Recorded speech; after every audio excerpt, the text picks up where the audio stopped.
Saris, who's the Chief Judge of the U.S. District Court here in Massachusetts, and one of our new Supreme Court Justices, Kimberly. But I've asked them to give a special welcome to our guest panelists who are not from Massachusetts.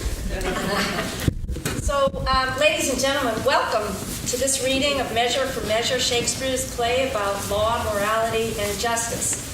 As you will see, we have a large cast of judges from both the state and federal judiciary, but right now my job is to welcome to Massachusetts. We'll start with Jeff Sutton from the Sixth Circuit Court of Appeals, and then Justice Charles Canady from the Florida Supreme Court.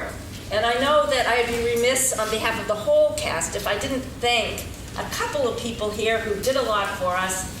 This guy, Dan Kelly, who's our moderator, producer, organizer, who really, if this wouldn't happen without him. I would like to thank Steve Mailer and Adam Sanders, wherever they are, who basically coached us into being okay here tonight. And I'd also like to thank the Federalist Society for sponsoring it. Great.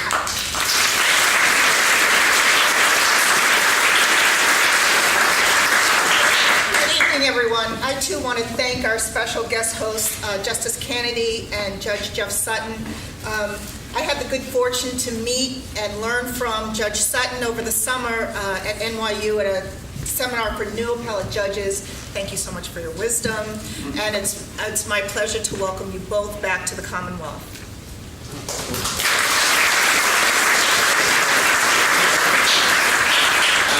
Well, like a lot of the other judges, I have two roles to play tonight, as a guest and a host. As a guest, thank you for bringing me back to Massachusetts. I went to college at Williams College, lived in Watertown for a couple of years, so it's wonderful to be here. Thank you for that. In my capacity as host, I was asked to give a very, very short welcome. Welcome.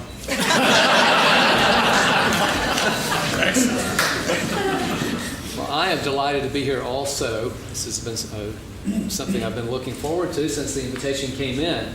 I want to thank all the people who are involved in sponsoring the event, everyone who has been involved in preparing for this evening. And I want to say a special word about the Federalist Society and the great work they do nationally. There are so many things going on in the Federalist Society, and I think this is a wonderful example of the kind of diverse work that the Federalist Society does. So my hat's off to the Federalist Society, and I thank them for it. I know that the National Federalist Society helps in these events, and we are grateful to them for their support. Thank you very much.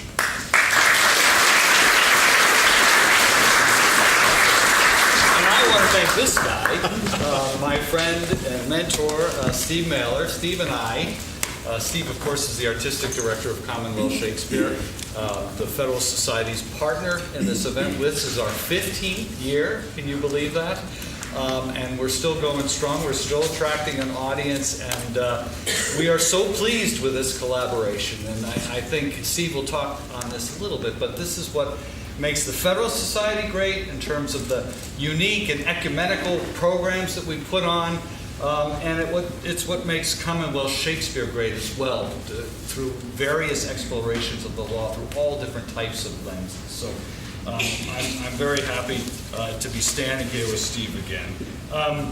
I think it's fitting for this play that we're on the set of Gypsy, which was a burlesque theater, since the play takes place in the licentiousness central Vienna, where all the laws are being broken. But we want to thank the Lyric Theater for hosting us here.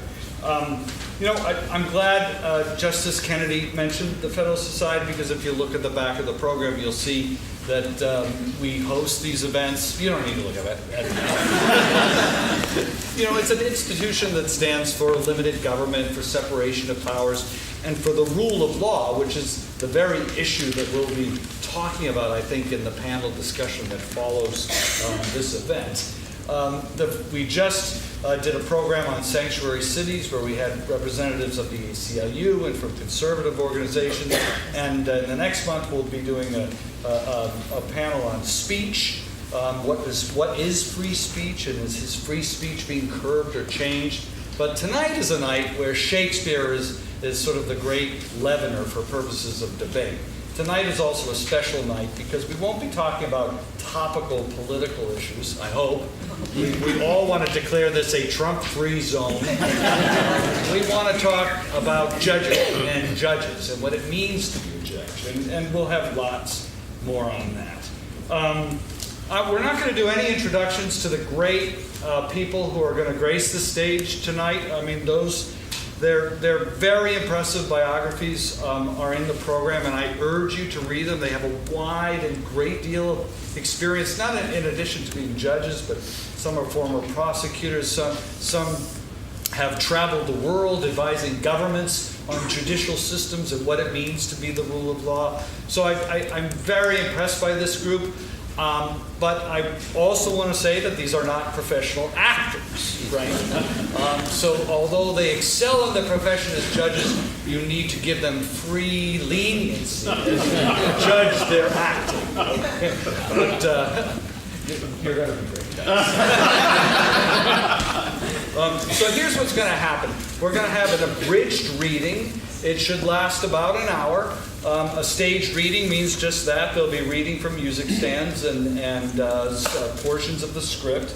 And then following that, we will not have an intermission. We will go right into the panel discussion. We'll get rid of these music stands. We'll have Justice Canady and Judge Sutton join me as the moderator. We'll have a discussion. And we freely want and welcome questions from you as we're having that discussion. So let me turn it over to you, Steve. Thank you, Dad. I love this event because the artistic bar is okay, right? Is that what you said? Right? It's supposed to be okay, so I can relax through this evening and not worry about the projects as much.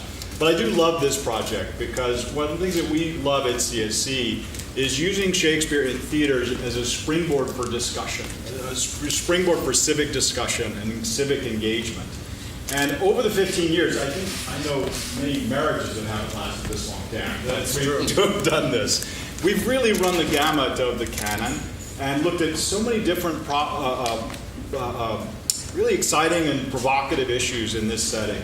And what's been great is it's also been a forum for civic discussion of civics, which we really like, and we encourage you to join into that discussion as well. So CSC, you probably know us for Shakespeare on the Common. That's what we do.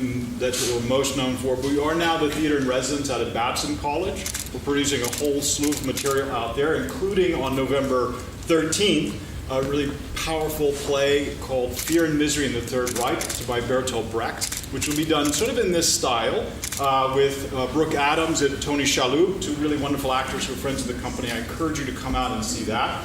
And then in the spring, we have a whole slate of productions as well. So go to our website and learn more about that. Last thing I would say is thank you so much for being here. We really appreciate you coming out. It really will be a very entertaining evening, I promise you. I've seen it. They're really good. So there are lots of caveats here, but they're really good. And I love these because you hear the play and hear the words of the play in a new way. So it's a really fun evening. Let's make sure we turn our cell phones off so we don't disrupt the performance. And Dan, I think I'll turn it back to you. Yes, after I turn my cell phone. You turn your cell phone off, yeah. Thank you all so much for coming out tonight.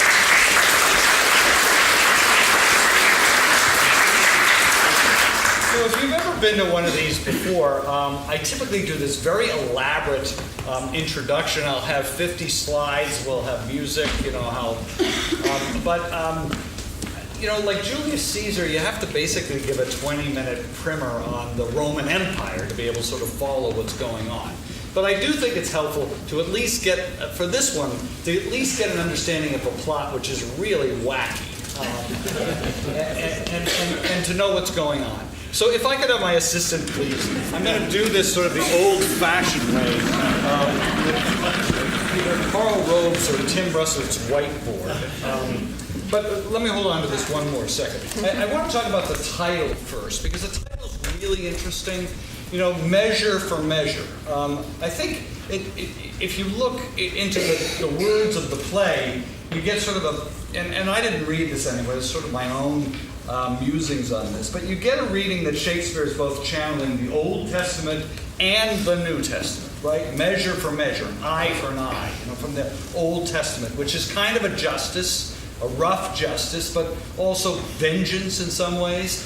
You'll see reference in the play that one character should die because that character unlawfully threatened another character die. Then there's the measure from the New Testament, and this I wrote down, that's why I kept the book for a second. From Matthew chapter 7, verses 1 and 2. Judges not yet be judged, for what judgment ye judge, and what measure ye make, it shall be measured unto you again. Right? Of course, judges have to judge, right?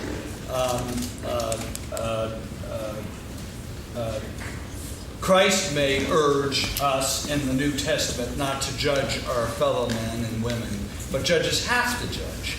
So the question is, how do they judge? And I think what Shakespeare is telling us in this play is that their judgment needs to be measured, right? It needs to be tempered. It needs to be measured in order to elicit justice. All right? So let me take a crack, if I could give you this, Kristen, for a second. Let me take a crack at the characters in the play. So up at the top, first of all, we're in Vienna. We could be in Tallahassee, right? Vienna sort of bears no a role in the play at all.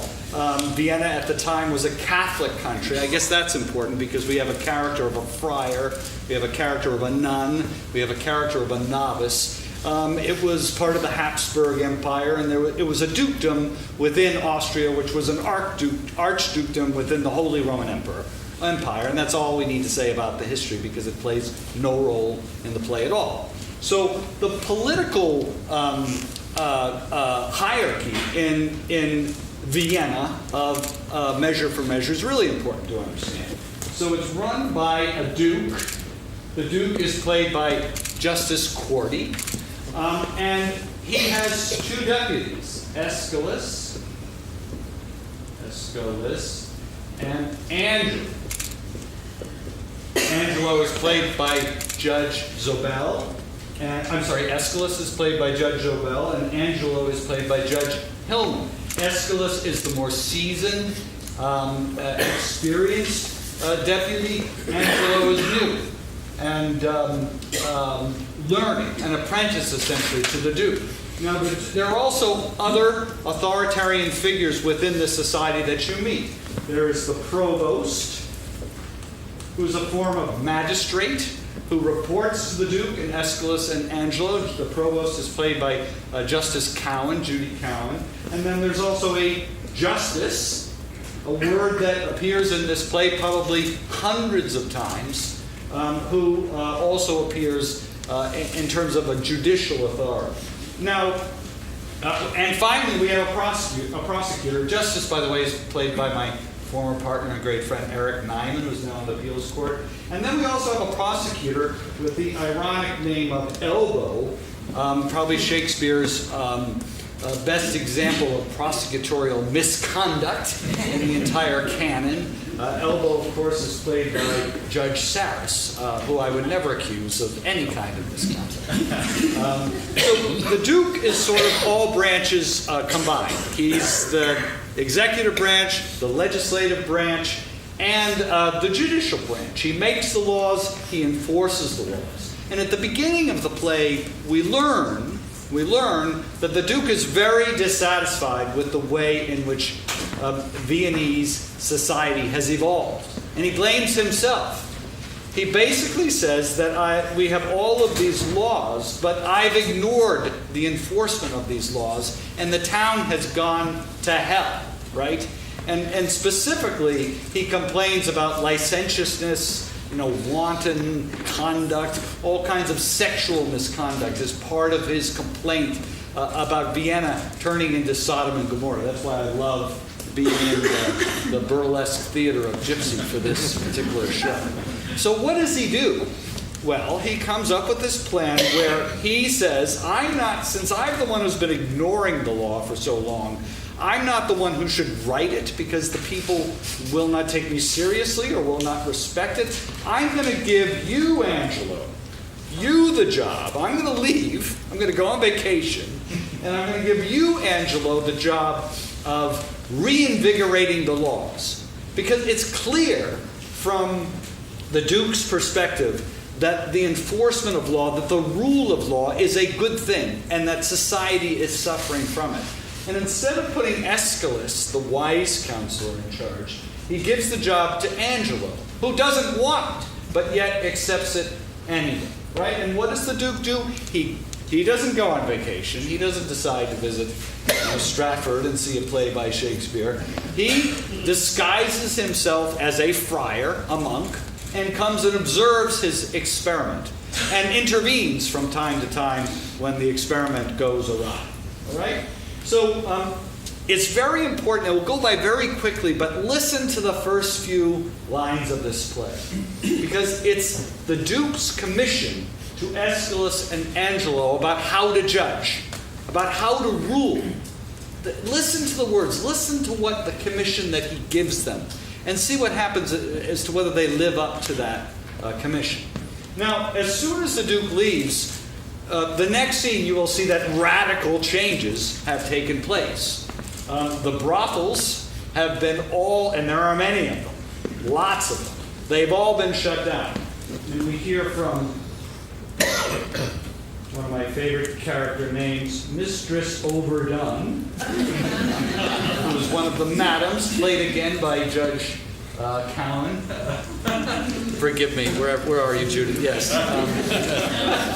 And Mistress Overdone has what's called a bod, which if you look that up in your Oxford English Dictionary, it means a procured, a pimp, basically. And that's played by, oh, for goodness sakes, Woodlock, my friend Judge Woodlock. I've known for 20 years. See, this is what happens to actors. They have these mental, when they get older, they forget. So Judge Woodlock is playing Pompey, the bod. And we also learn of a customer who's sort of caught in the cross currents. His name is Froth, being in the wrong place at the wrong time, played by Judge Bill Meade of the Appeals Court. So this is sort of an amusing group of people. But the main plot line, so we discover immediately that the brothels, including Mistress Overdone's brothel, has been shut down. But we discover another important fact, that a rich man, a man who is known to be virtuous, from a good family, his name is Claudio, has been arrested and condemned to die. Why? Because he has impregnated his fiancée. He's gotten her pregnant. Her name is Juliet. We never see her in the play, but Claudio, who's played by Judge Nat Gorton. Sorry for you folks over here. Claudio, who's engaged to a woman, decides that they can't wait for marriage, and they decide to have sex, and that has produced a child, and she's pregnant. And under the old laws of Vienna, that's not only an offense of fornication, it's a capital offense. In other words, you die as a result of committing that offense. So Angelo has arrested Claudio and condemned him to death. So Claudio's friend, Lucio we call him, who's played by Judge Saylor, who's a frequenter of Mistress Overdone's brothel, by the way. Claudio tells his friend Lucio to go get his sister, to go and plead to Angelo for mercy, so that he could be freed, so that he would not accept this terrible sentence for being too hasty with his fiancée before marriage. And his sister is Isabelle, perhaps the central character in this play, played by Judge Kimberly Budd. Interestingly enough, 10 years ago, Judge Budd's dad, her father, Wayne Budd, played the Duke. So we are really happy to see generations of judges now involved with Shakespearean law. Who is Isabelle? Well, Isabelle is a novice in a nunnery.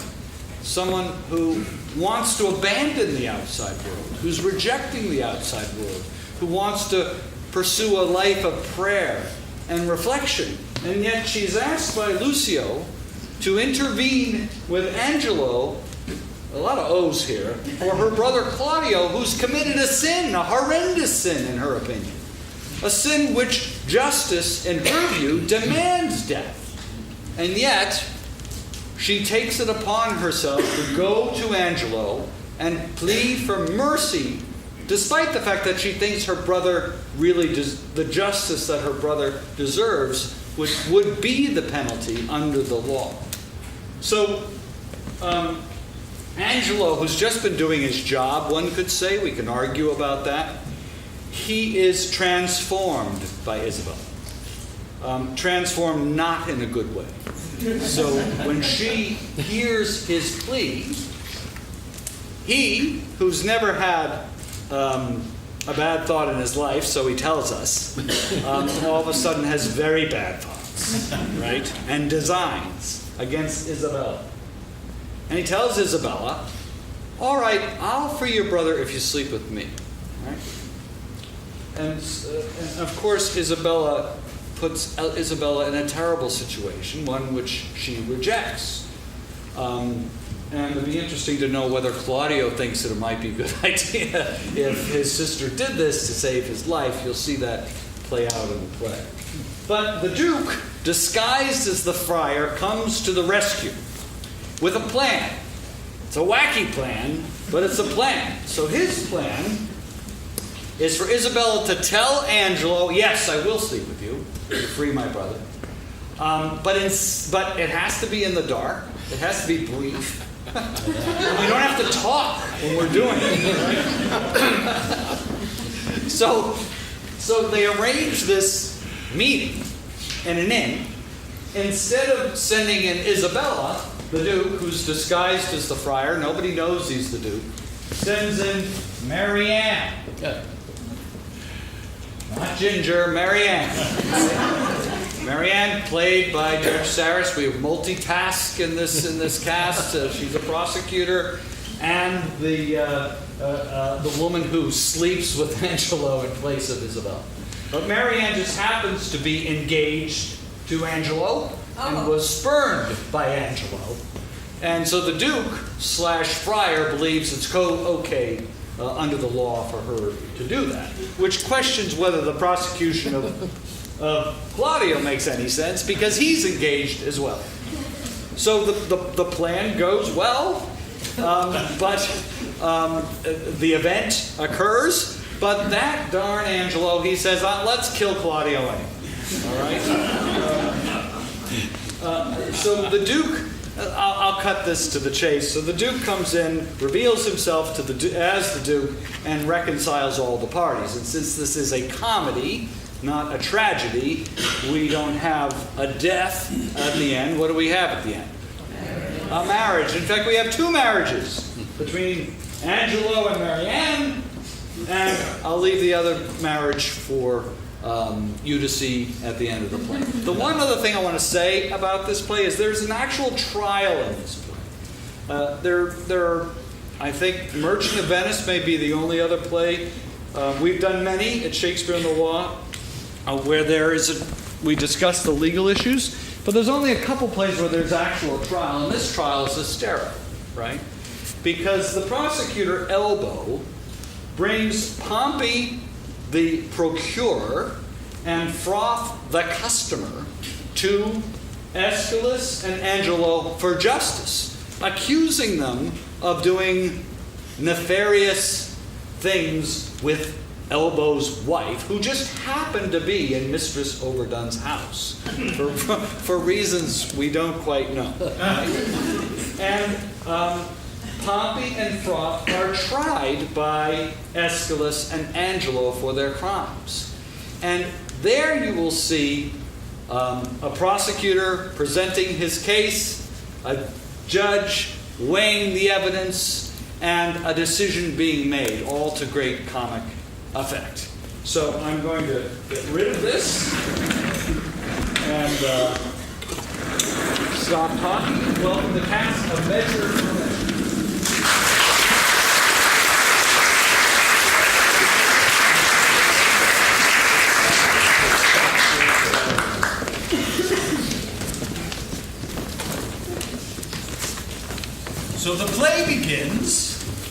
in the hall of the Duke, in which he advises his plans to his most trusted advisors, Aeschylus and Annie.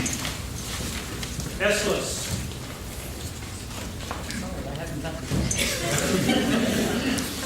My lord, The nature of our people, our city's institutions, and the terms for common justice are as pregnant in as art and practice hath enriched any that we remember. Call hither, I say. Bid come before us, Angelo. What figure of us think you he will bear? For you must know we have a special soul, elected him in our absence to supply, lent him our terror, dressed him with our love, and given his deputation all the organs of our own being. Always obedient to your grace's will, I come to know your pleasure. Angelo, in our remove, be thou at fullest ourself. Mortality and mercy in Vienna live in thy tongue and heart. Old Aeschylus, though first in question, is thy secondary. Take thy commission. Now, good my lord, let there be some more test made of my metal, before so noble and so great a figure be stamped upon it. No more evasions. We have with a leavened and prepared choice proceeded to you. Therefore, take your honors. Our haste from hence is of so quick condition that it prefers itself and leaves unquestioned matters of needful value. Your scope is as mine own. So to enforce or qualify the laws, as to your soul seems good, give me your hand. I will privily away. I love the people, but do not like to stage me to their eyes. Though it do well, I do not relish well their loud applause and aves vehement. Nor do I think the man of safe discretion that does affect it.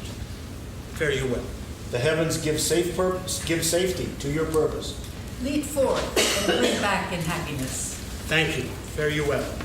Shakespeare now switches from the palace to the street, where the effects of the Duke's departure are already being felt. How now? Which of your hits has the most profound sciatica? Well, there's one yonder arrested and carried to prison was worth 5,000 of you all. Who's that, I pray thee? Marry, sir, that's Claudio, Signor Claudio. Claudio to prison? 'Tis not so. Nay, but I know 'tis so. I saw him arrested, saw him carried away, and which is more, within these 3 days his head is to be chopped off. Art thou sure of this? I am too sure of it, and it is for getting Madame Julietta with child. Believe me, this may be. He promised to meet me 2 hours since, and he was ever precise in promise-keeping. Oh, wait, let's go learn the truth of it.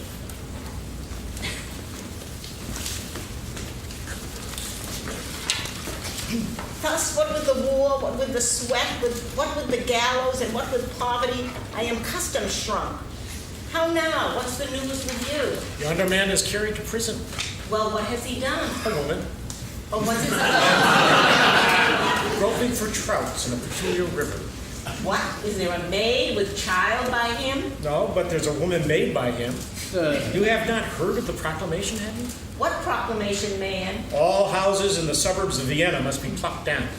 And what shall become of those in the city? They shall stand for seed. They've gone down too, but a wise burgher put in for them. But shall our houses of resort in the suburbs be pulled down? To the ground, mistress. Why, here's a change indeed in the Commonwealth. What shall become of me?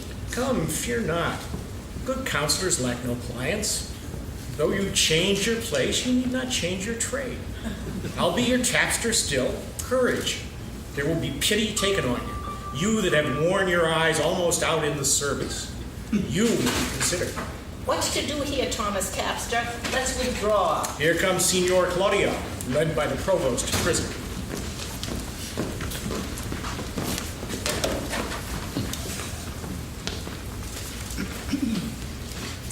Fellow, why dost thou show me thus the world? Bear me to prison where I am committed. I do it not in evil disposition, but from Lord Angelo by special charge.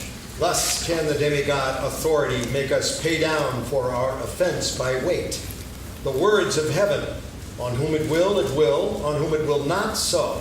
Yet still 'tis just. Why, how now, Claudio? One word, good friend Lucio, a word with you. 100 if they'll do you any good. Thus stands it with me. Upon a true contract, I got possession of Juliet's bed. You know the lady.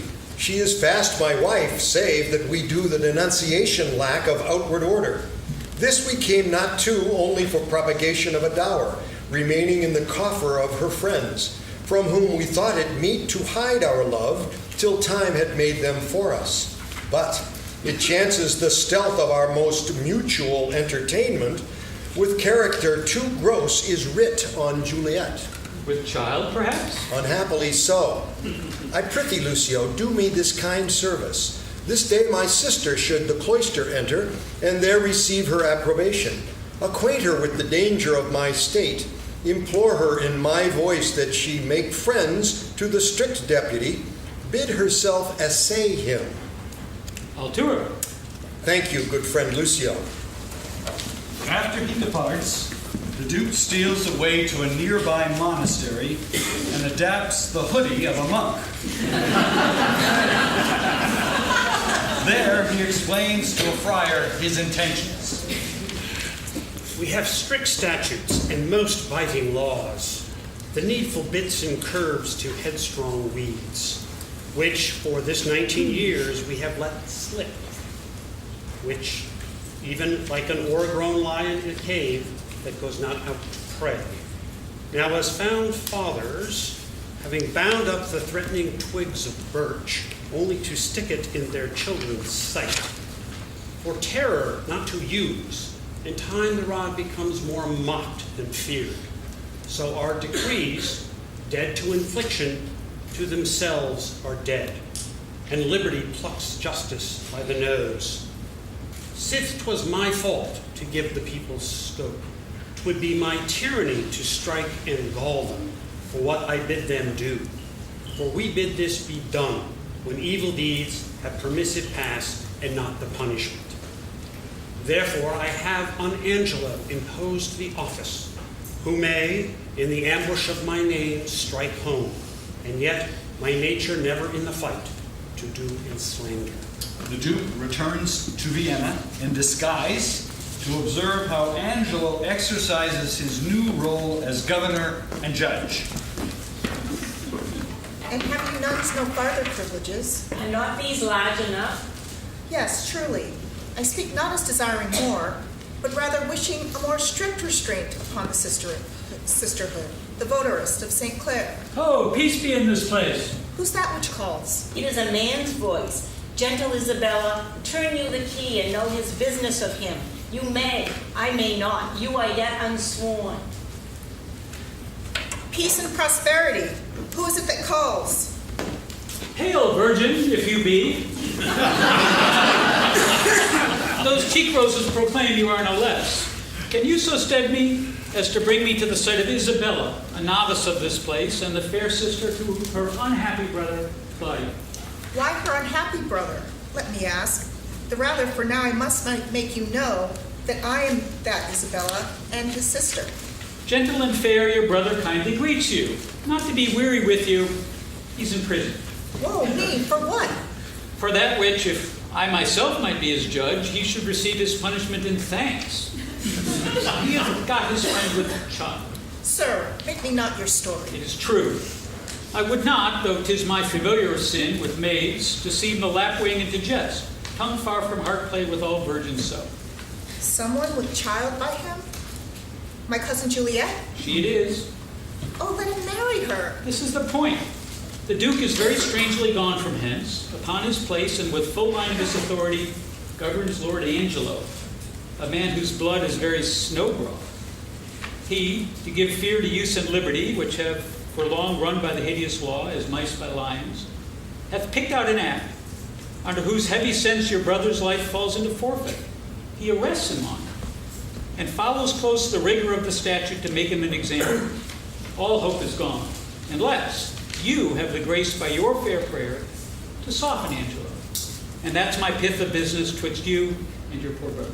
Alas, what poor is abilities in me to do him good? As to the power that you have. My power? Alas, I doubt that I have Our doubts are traitors and make us lose the good we oft might win by fearing to attend. Go to Lord Angelo, and let him learn to know, when maidens sue, men give like gods.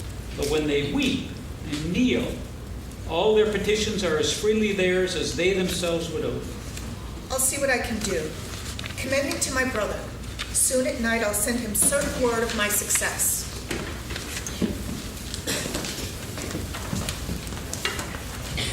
We must not make a scarecrow of the law, setting it up to fear the birds of prey, and let it keep one shape till custom make it their perch and not their terror. Aye, but yet let us be keen, and rather cut a little than fall and bruise to death. Alas, this gentleman who I would save had a most noble father. Let but your honor know, whom I believe to be most straight in virtue, that in working of your own affections had time cohered with place or place with wishing, or that the resolute acting of your blood could have attained the effect of your own purpose. Whether you had not sometime in your life erred in this point which now you censure him, and pulled the law upon you. 'Tis one thing to be tempted, Aeschylus, another thing to fall. I not deny the jury, passing on the prisoner's life, may in the sworn 12 have a thief or two guiltier than him they try. What's open made to justice that justice seizes? What know the laws that thieves do pass on thieves? 'Tis very pregnant. The jewel that we find, we stoop and take it, because we see it. But what we do not see, we tread upon, and never think of it. You may not so extenuate this offense, for I had such faults. But rather tell me, when I that censure him do so offend, let mine own judgment pattern out my death, and nothing come impartial.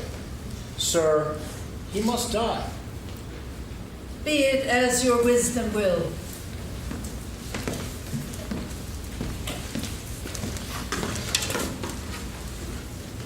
Come, bring them away. If these be good people in a commonweal that do nothing but use their abuses in common houses, I know no law. Bring them away. How now, sir? What's your name, and what's the matter? If it please your honor, I am the poor duke's constable, and my name is Elbow. I do lean upon justice, sir, and do bring in here before your good honor 2 notorious benefactors. Benefactors? Well, what benefactors are they? Are they not malefactors? If it please your honor, I know not well what they are, but precise villains they are. That I am sure of, and void of all profanation in the world that good Christians ought to have. This comes off well.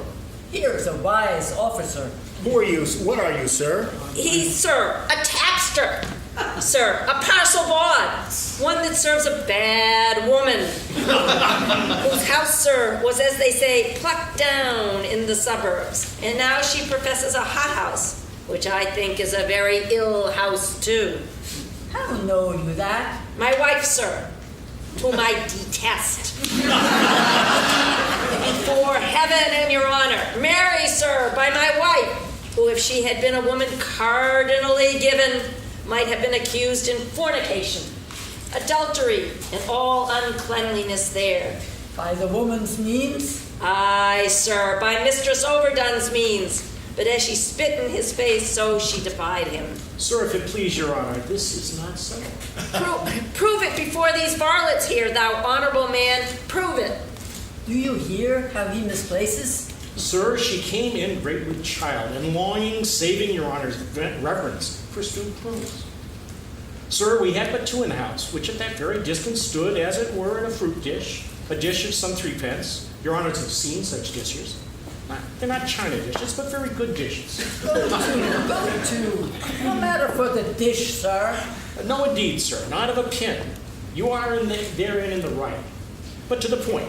As I say, this is Mistress Elbow, being, as I say, with child, and being great-bellied, and longing, as I said, for prunes, and having but 2 in the dish, as I said, Master Froth here, this very day, having eaten the rest, as I said, and as I'm saying, paying for them very honestly, for as you know, Master Froth, I could not give you 3 pence again. All this is true. Why, very well then. Come, you are a tedious fool. To the purpose, what was done to Elbow's wife that he had cause to complain of? Sir, Your Honor, Tell me to what was done to her. Sir, Your Honor, cannot come to that yet. No, sir, nor mean it not. Sir, but you shall come to it by Your Honor's leave, and I beseech you, look into Master Froth's face here. A man of fourscore pound a year, whose father died at Hallowmas. Wasn't it Hallowmas? All Hallow Eve. All Hallow This Eve. will last out a night in Russia, when nights are longest there. I'll take my leave and leave you to the hearing of the cause, hoping you'll find good cause to whip them all. I think no less. Good morrow to your lordship. Now, sir, come on, what was done to Elbow's wife? Once more. Once, sir, there was nothing done to her once. I beseech you, sir! Ask him what this man did to my wife. I beseech Your Honor, ask me. Well, sir, what did this gentleman to her? I beseech you, sir, look in this gentleman's face. Good Master Froth, look upon his honor. 'Tis for a good purpose. Does Your Honor mark his face? Aye, sir, very well. Nay, I beseech you, mark it well. Well, I do so. Doth Your Honor see any harm in his face? Why, no. I'll be surprised upon a book. His face is the worst thing about him. If his face is the worst thing about him, how could Master Froth do the constable's wife any harm? I would know that of Your Honor. He's in the right. Constable, what say you to it? First, if it like you, the house is a respected house. Next, this is a respected fellow, and his mistress is a respected woman. By this hand, sir, his wife is more respected person than any of us at all. Varlet! Thou liest, wicked varlet. The time has yet to come that she was ever respected with man, woman, or child. Sir, she was respected with him before he married her. Which is the wiser here, justice or iniquity? Is this true? O thou caitiff, O thou varlet, O thou wicked Hannibal. I respected with her before I was married to her. If ever I was respected with her, or she with me, let not your worship think me the poor duke's officer. Prove this, thou wicked Hannibal, or I'll have mine action of battery on thee. If he took you a box o' the ear, you might have your action of slander too. Mary, I thank your good worship for it. What is it your worship's pleasure I shall do with this wicked caitiff? Truly, officer, because he hath some offenses in him that thou wouldst discover if thou couldst, let him continue in his courses till you knowest what they are. Mary, I thank your worship for it. Thou seest, thou wicked varlet, now what's come upon thee. Thou art to continue now, thou varlet, thou art to continue. So, what trade are you of, sir? Tapster, a poor widow's tapster. Your mistress' name? Mistress Overdone. Hath she any more than one husband? 9, sir. Overdone by the last. 9. Come hither to me, Master Froth. Master Froth, I would not have you acquainted with tapsters. They will draw you, Master Froth, and you will hang them. Get you gone, and let me hear no more of you. I thank your worship. For my own part, I never come into any room in a tap room. I am drawn in. Well, no more of it, Master Froth. Farewell. Come hither to me, Master Tapster. What's your name, Master Tapster? Poppy. What else? Bum, sir. Troth, and your bum is the greatest thing about you. So that in the beastliest sense, you are Pompey the Great. Pompey, you are partly a bawd. Pompey, howsoever you colored in being a tapster, are you not? Now come, tell me true. It shall be the better for you. Truly, sir, I am a poor fellow that would live. How would you live, Pompey? By being a bawd? What do you think of the trade, Pompey? Is it a lawful trade? If the law will allow it, sir. But the law will not allow it. Pompey, nor shall it be not allowed in Vienna. Does your worship mean to geld and slay all the youth of the city? No, Pompey. Truly, sir, in my poor opinion, they'll do it then. If your worship will take order for the drabs and the knaves, You need not fear from the claws. Thank you, good Pompey. I advise you, let me not find you before me again upon any complaint whatsoever. No, not for dwelling where you do. If I do, Pompey, I shall beat you to your tent and prove a shrewd Caesar to you. In plain dealing, Pompey, I shall have you whipped. So for this time, Pompey, fare you well. I thank your lordship for your good counsel, but I shall follow the flesh and the fortune as it shall determine.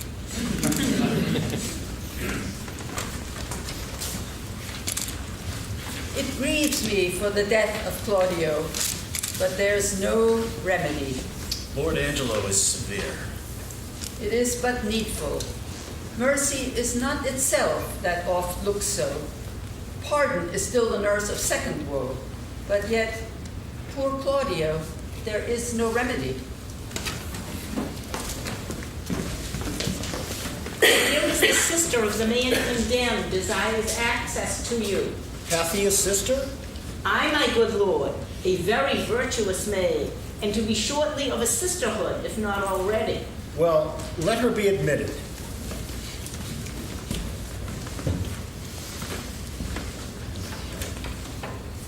God save your honor. Stay a little while. You're welcome. What's your will? I am a woeful suitor to your honor. Please, but your honor, hear me.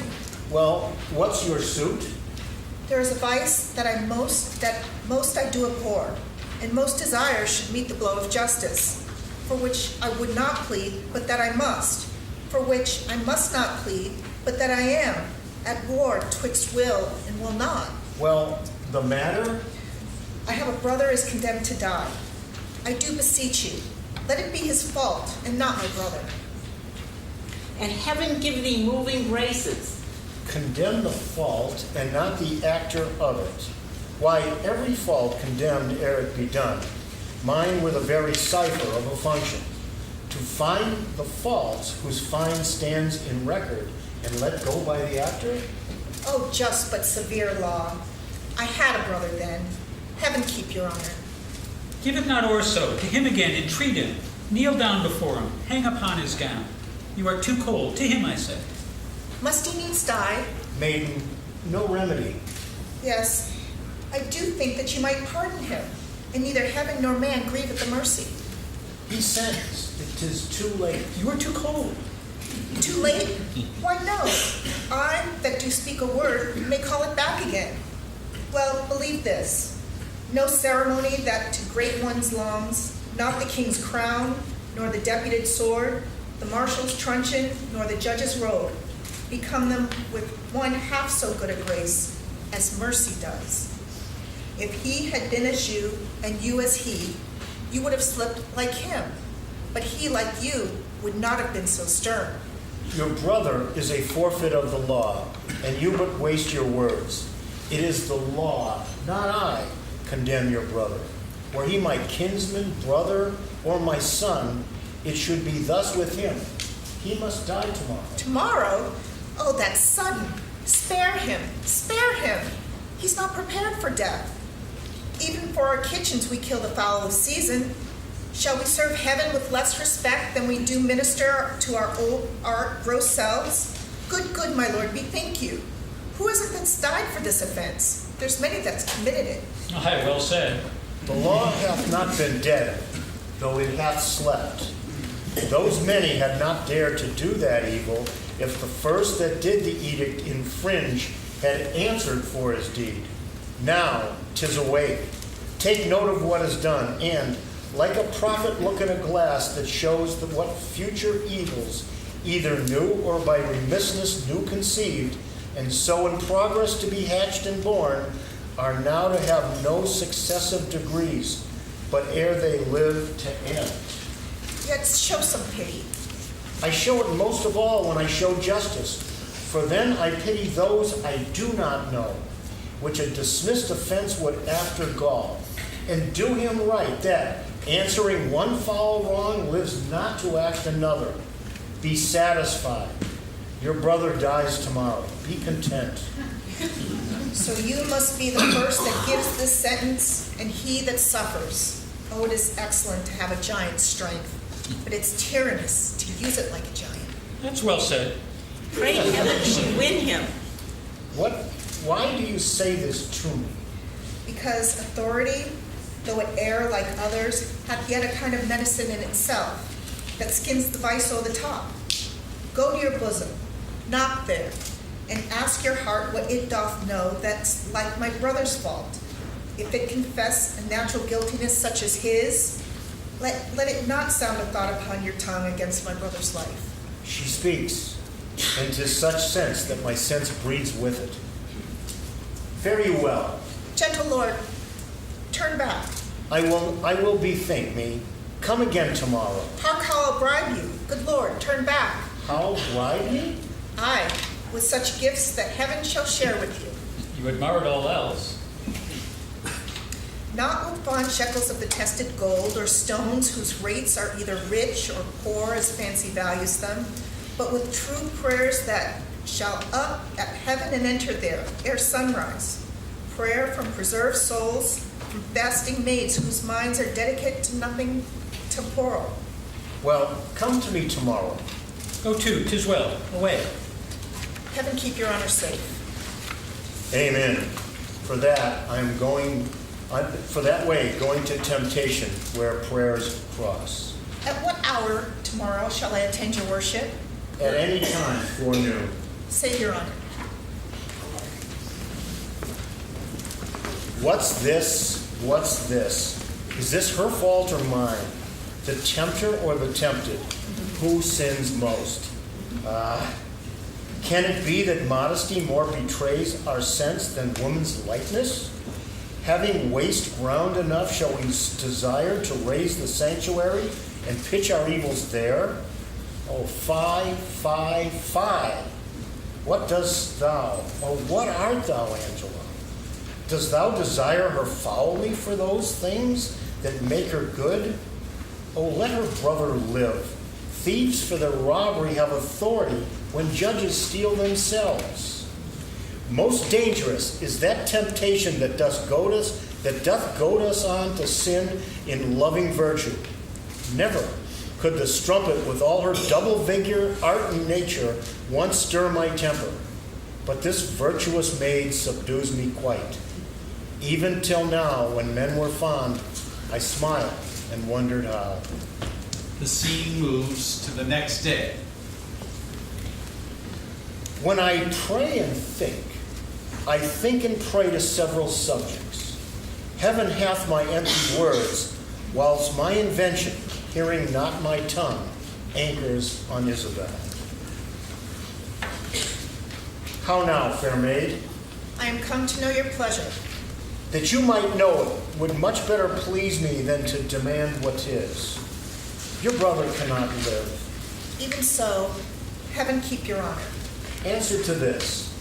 I, now the voice of the recorded law, pronounce a sentence on your brother's life. Might there not be a charity in sin to save this brother's life? Please you to do it. I'll take it as a peril to my soul. It is no sin at all, but a charity. Please you to do it at peril of your soul, or equal poise of sin and charity. That I do beg his life. If it be sin, heaven let me bear it. You granting of my suit, if that be sin, I'll make it my morn prayer to have it added to the faults of mine, and nothing of your answer. Nay, but hear me. Your sense pursues not mine. Either you are ignorant, or seem so craftily, and that's not good. I'll speak more gross. Your brother is to die. You, his sister, finding yourself desired of such a person, whose credit with the judge or own great place could fetch your brother from the manacles of the all-building law, and that there were no earthly means to save him, but that either you must lay down the treasures of your body to this supposed, or else to let him suffer. What would you do? As much for my poor brother as myself, that is, were I under the terms of death, the impression of keen whips I'd wear as rubies, and strip myself to death as to a bed that longing have been sick for ere I yield my body up to shame. Then your brother must die. cheaper way. Better were a brother died at once than that a sister, by redeeming him, should die forever. Were not you then as cruel as the sentence that you have slandered so? Ignominy and ransom and free pardon are of two houses. Lawful mercy is nothing kin to foul redemption. Plainly conceive I love you. My brother did love Julia, and you tell me that he should die for her. He shall not, Isabelle, if you give me love. I know your virtue hath a license in it, which seems a little fouler than it is to pluck on others. Believe me, on mine honor, my words express my purpose. Ha! Little honored to be much believed, and most pernicious purpose. Seeming. I will proclaim thee, Angelo, look for it. Sign me a present pardon for my brother, or with an outstretched throat I'll tell the world aloud what man thou art. Who will believe thee, Isabelle? My unsoiled name, the austereness of my life, my vouch against you, and my place in the state will so your accusations overweigh that you shall stifle in your own report and smell of calumny. Answer me tomorrow, or by the affection that now guides me most, I'll prove a tyrant to him. As for you, say what you can. My false outweighs your true. To whom should I complain? Did I tell this, who would believe me? Oh, perilous mouths that bear in them one and the self same tongue, either of condemnation or proof, bidding the law make curtsy to their will, hooking both right and wrong to the appetite, to follow as it draws. All to my brother, though he hath fallen by prompture of the blood, yet hath he in him such a mind of honor. I'll tell him yet of Angelo's request, and fit his mind to death for his soul's rest. We go to the prison where the Duke, in disguise as the friar, visits the prisoner Claudia. So then, you hope of a pardon from Angelo? The miserable have no other medicine but only hope. I'll hope to live, and I'm prepared to die. What ho, peace here, grace and good company. Who's there? Come in, the wish deserves a welcome. Dear sir, ere long I'll visit you again. Most holy sir, I thank you. My business is a word or two with Claudia.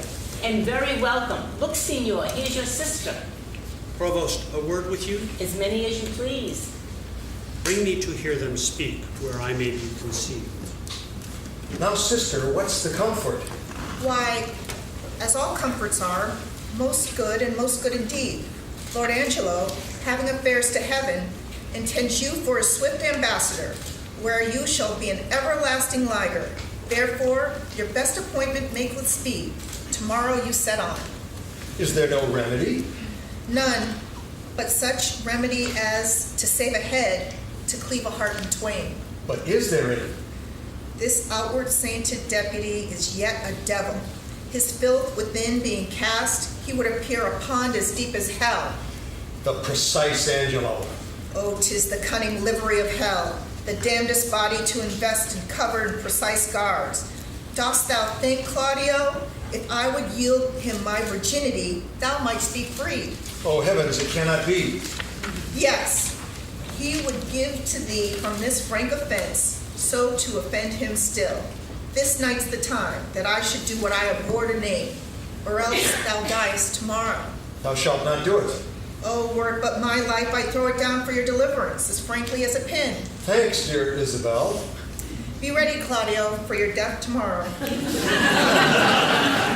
Yes, has he affections in him that thus can make him bite the law by the nose when he would force it? Sure, it is no sin, or of the deadly seven it is the least. Which is the least? If it were damnable, he being so wise, why would he for the momentary trick be perdurably fined? Oh, Isabelle. What says my brother?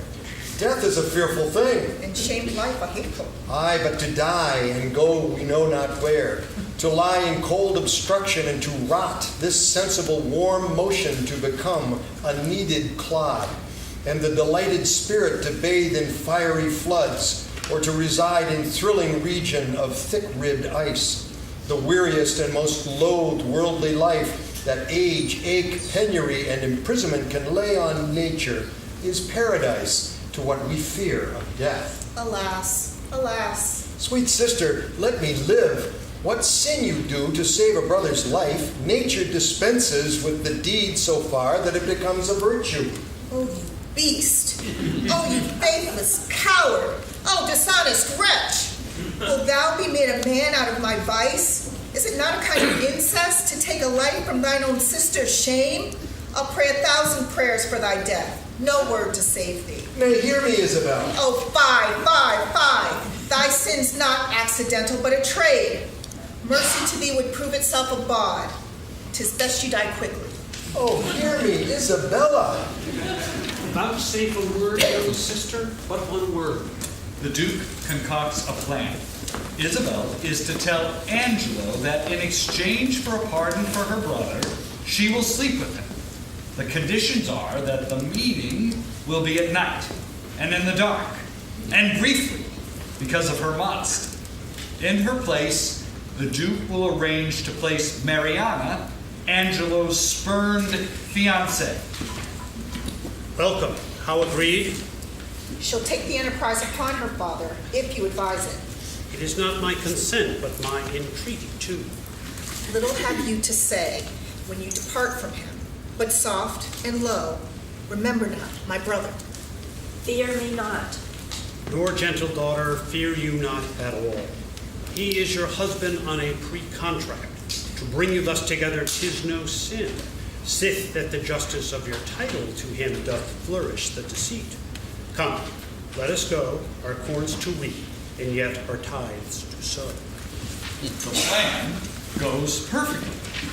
Angelo sleeps with Mariana, thinking she is Isabelle. But the Duke, disguised as the friar, learns from the provost that Angelo still intends to proceed with the execution of Claudio. The Duke then conspires with the provost and Pompey, who has been newly hired as an executioner, to deliver to Angelo the head of a criminal, Barnard, who resembles Claudio and is also condemned to die, and to say it is Claudio. I'm not making this up.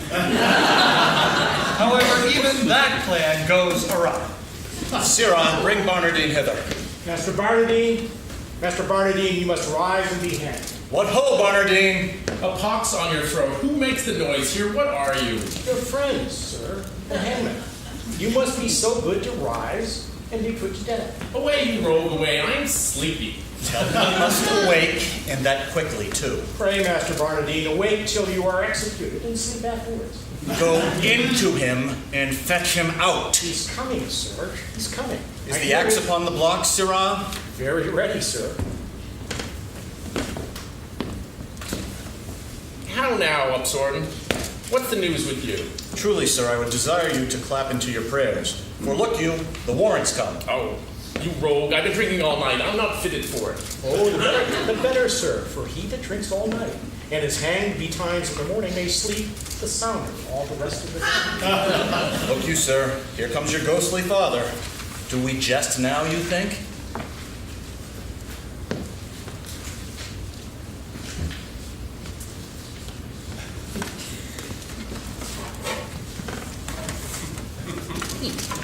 Sir, induced by my charity and hearing how hastily you are to depart, I come to advise you, comfort you, and pray with you. Friar, not I. I've been drinking hard all night. They'll need more time to prepare me, or they will beat my brains out with billets. I will not consent to die this day, that's certain. Oh, sir, you must. I therefore beseech you, look forward on the journey you shall go. I swear I will not die today for any man's persuasion. Fit to live or die, oh gravel heart. After him, fellows, after him. Bring him to the block. Now, sir, how do you find the prisoner? A creature unprepared, unmeet for death, and to transport him in the mind he is were damnable.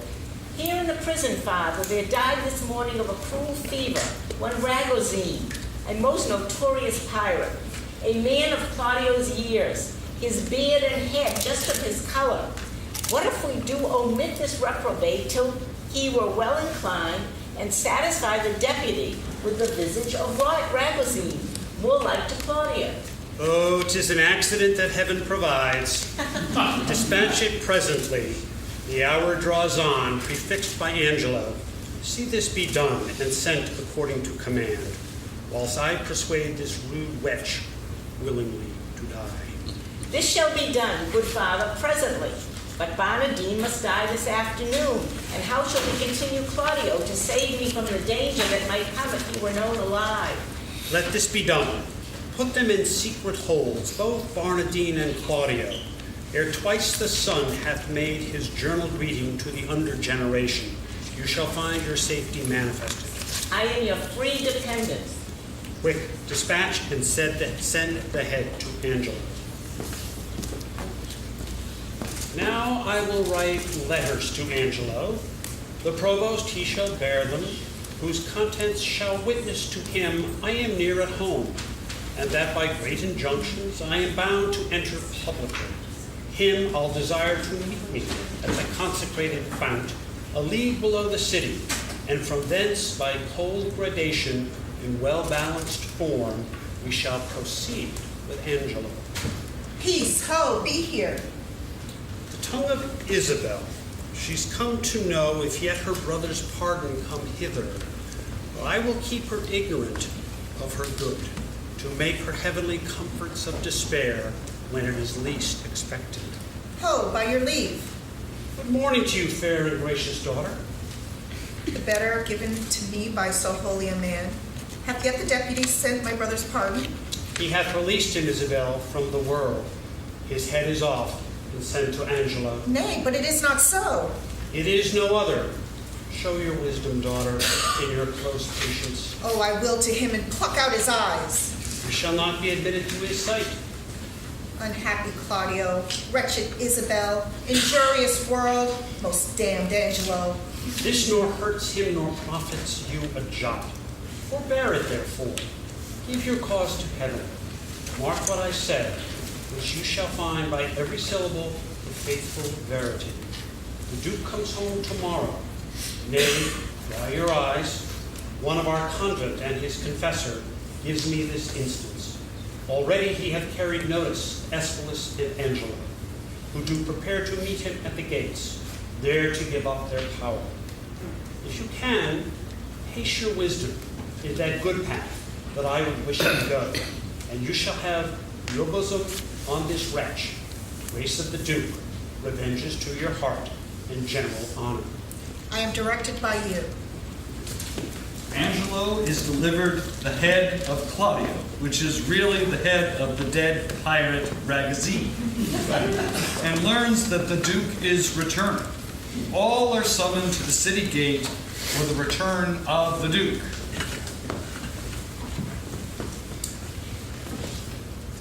Am I out of disguise now? You are.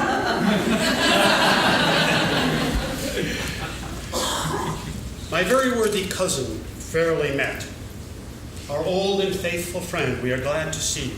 Happy return be to your royal grace. Many hearty thankings to you both. We have made inquiry of you, and we hear such goodness of your justice that our soul cannot but yield you forth to public thanks for running nor requital. Justice, O royal Duke, veil your regard upon a wrong. I would fain have said a maid.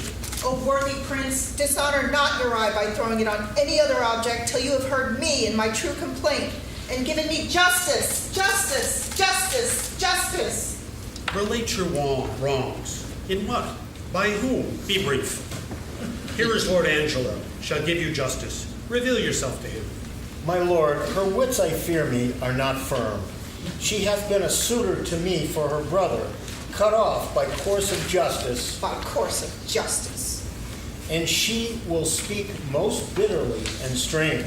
Most strange, but yet most truly will I speak. That Angelo's forsworn, is it not strange? That Angelo's a murderer, is it not strange? That Angelo's an adulterous thief, a hypocrite, a virgin violator, Is it not strange and strange? Nay, it is 10 times strange. Isabella recounts her story, but the Duke says he does not believe her and orders her away to prison. As Isabelle is taken away, Mariana, with a veil shielding her face, approaches the Duke. Let her show your face and after speak. Pardon, my lord. I will not show my face until my husband bid me. What? Are you married? My lord, I do confess I never was married, and I confess besides I am no maid. I have known my husband, yet my husband knows not that ever he knew me. Now I come to it, my lord. She that accuses him of fornication in self-same manner doth accuse my husband, and charges him, my lord, with such a time when I'll depose I had him in mine arms with all the effect of love. Charges she more than me? Not that I know. No, you say your husband? Why, just that, my lord, and that is Angelo, who thinks he knows that he never knew my body, but knows he thinks that he knows Isabelle's. This is a strange abuse. Let's see thy face. My husband bids me, I will unmask.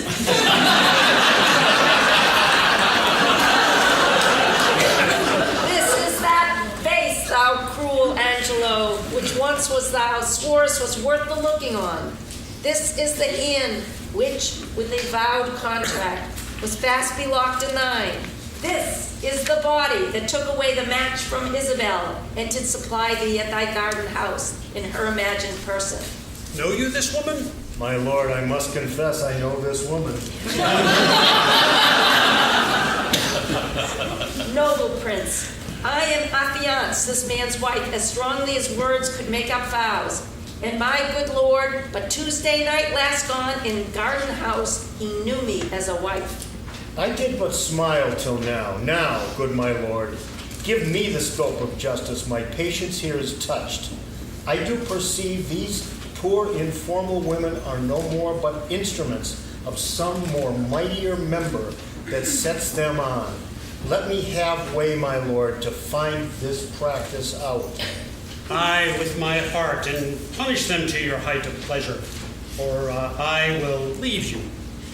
But sir, not till you have well determined upon these slanders. My lord, we'll do it thoroughly. Call that same Isabelle here once again. I will speak with her.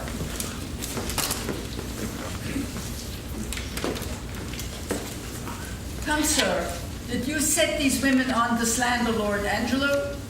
They have confessed you did.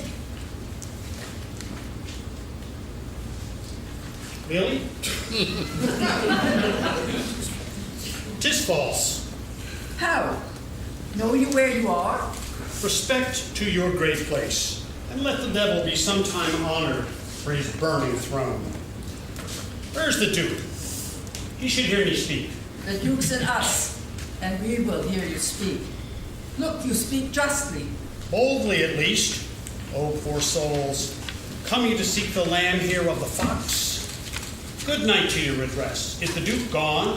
Then is your cause gone too? The Duke's unjust, thus to retort your manifest appeal, and put your trial in the villain's mouth, which here you come to accuse.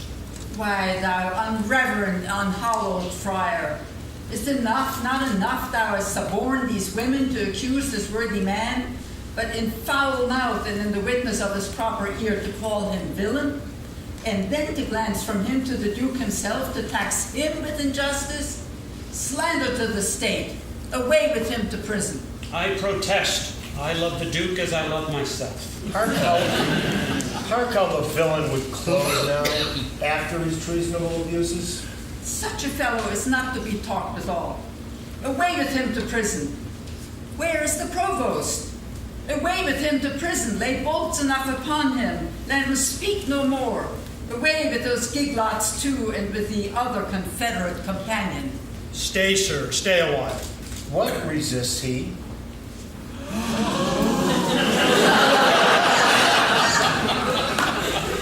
First, provost, Let me bail these gentle three. Sir, by your leave, hast thou or word or wit of impudence that yet can do thee office? If thou hast, rely upon it, till my tale be heard, and hold no longer out. Oh, my dread lord, I should be guiltier than my guiltiness. To think I can be undiscernible when I perceive your grace, like power divine hath looked upon my passes?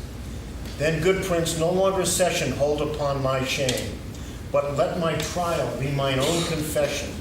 Immediate sentence then and sequent death is all the grace I beg. Come hither, Mariana. Say, wast thou ever contracted to this woman? I was, my lord. Go take her hence and marry her immediately. Are led off by the provost to be married by a nearby friar.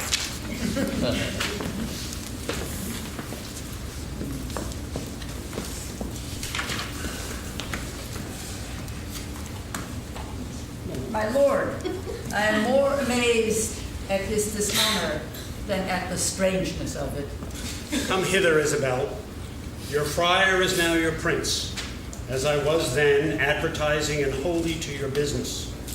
Not changing heart with habit, I am still attorneyed at your service. Oh, give me pardon that I, your vassal, have employed and pained your unknown sovereignty. You are pardoned, Isabelle. And now, dear maid, be you as free to us. Your brother's death, I know, sits at your heart, and you may marvel why I obscured myself, laboring to save his life, and would not rather make rash remonstrance of my hidden power than let him be so lost. O most kind maid, it was the swift celerity of his death, which I did think the slower foot came on, that brained my purpose.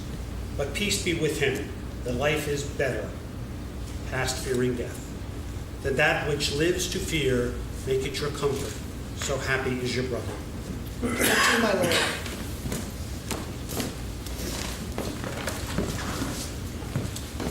For this new married man approaching here, whose salt imagination had yet wronged your well-defended honor, you must pardon for Mariana's sake. But has he adjudged your brother, being criminal in double violation of sacred chastity and of promise breach? Thereon dependent for your brother's life, the very mercy of the law cries out, most audible, even from his proper tongue. An Angelo for Claudia, death for death, haste still pays haste, and leisure answers leisure. Like doth quit like, and measure still for measure. We do condemn thee to the very block where Angelo stooped to death, and with like haste away with him. Oh, my most gracious lord, I hope you will not mock me with a husband. It is your husband mocked you with a husband. Consenting to the safeguard of your honor, I thought your marriage fit. Else imputation, for that he knew you, might reproach your life, and choke your good to come. For his possessions, although by confiscation they are ours, we do instate and widow you withal, to buy you a better husband. Oh, my dear lord, I crave no other, nor no better man, gentle my liege. You do but lose your labor. Away with him to death. Oh, my good lord, sweet Isabelle, take my part. Lend me your knees and all my life to come. I'll lend you all my life to do you service. Against all sense you do importune her. She should kneel down in mercy of this fact. Your brother's ghost his paved bed would break, and take her hence in horror. Isabelle, sweet Isabelle, do yet but kneel by me. Hold up your hands, say nothing, I'll speak all. They say best men are molded out of faults, and for the most part become much better for it, for being a little bad. So may my husband. Oh, Isabelle, will you not lend a knee? He dies for Claudio's death. Most bounteous sir, look, if it please you, on this man condemned as if my brother lived. I partly think a due sincerity governed his deeds, till he look on me. Since it is so, let him not die. My brother had but justice, in that he did the thing for which he died. For Angelo, his act did not overtake his bad intent, and must be buried but as an intent, that perished by the way. Thoughts are no subjects, intents but merely thoughts. I am sorry one so learned and so wise as you, Lord Angelo, have still appeared, should slip so grossly, both in the heat of blood and lack of tempered judgment afterward. I am sorry that such sorrow I procure, and so deep sticks it in my penitent heart that I crave death more willingly than mercy. 'Tis my deserving, and I do entreat it. Having seen Isabella's willingness to show mercy to Angelo, he reveals that her brother Claudio is indeed alive and safe.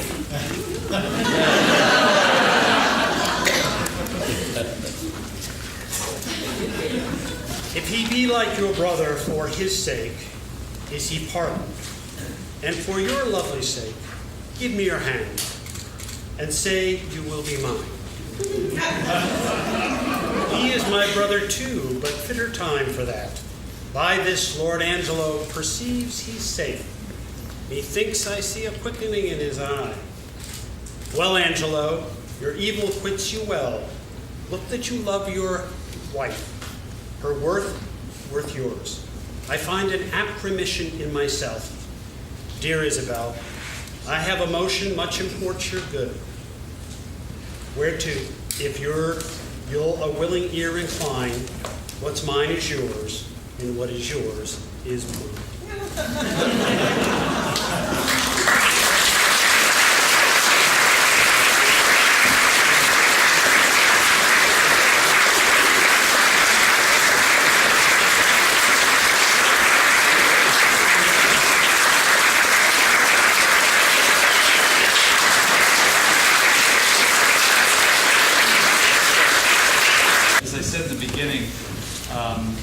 The bios of folks that are on this panel are truly impressive. We have judges who served at the trial level, at the appellate level, both in the state and the federal system. We have many former prosecutors. We actually have a counsel, a gentleman who served as counsel to all of the prosecutors in the Commonwealth.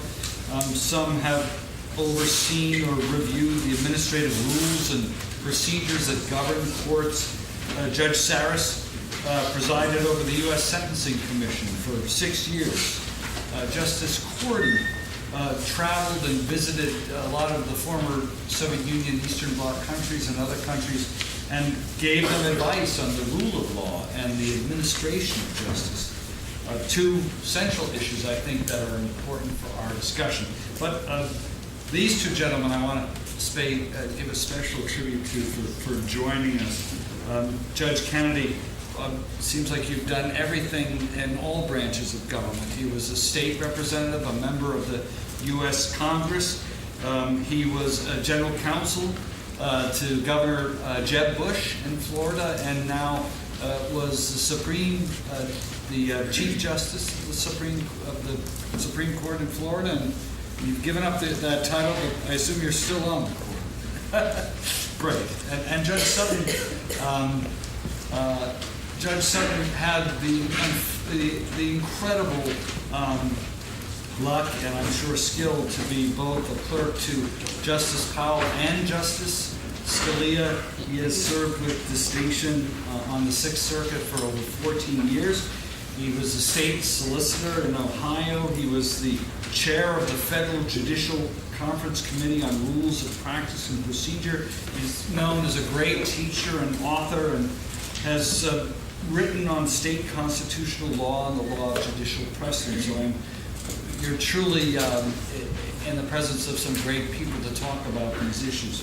So I wanted to start out being a Federalist and being the fact that Hamilton is my favorite show on Broadway, with a statement from Alexander Hamilton, with Justice Canady actually referenced some time ago on a different matter. And he said in August of 1794, in a publication called the American Daily Advertiser, If it were to be asked what is the most sacred duty and the greatest source of security in a republic, the answer would be an inviolable respect for the Constitution and laws, the first growing out of the last.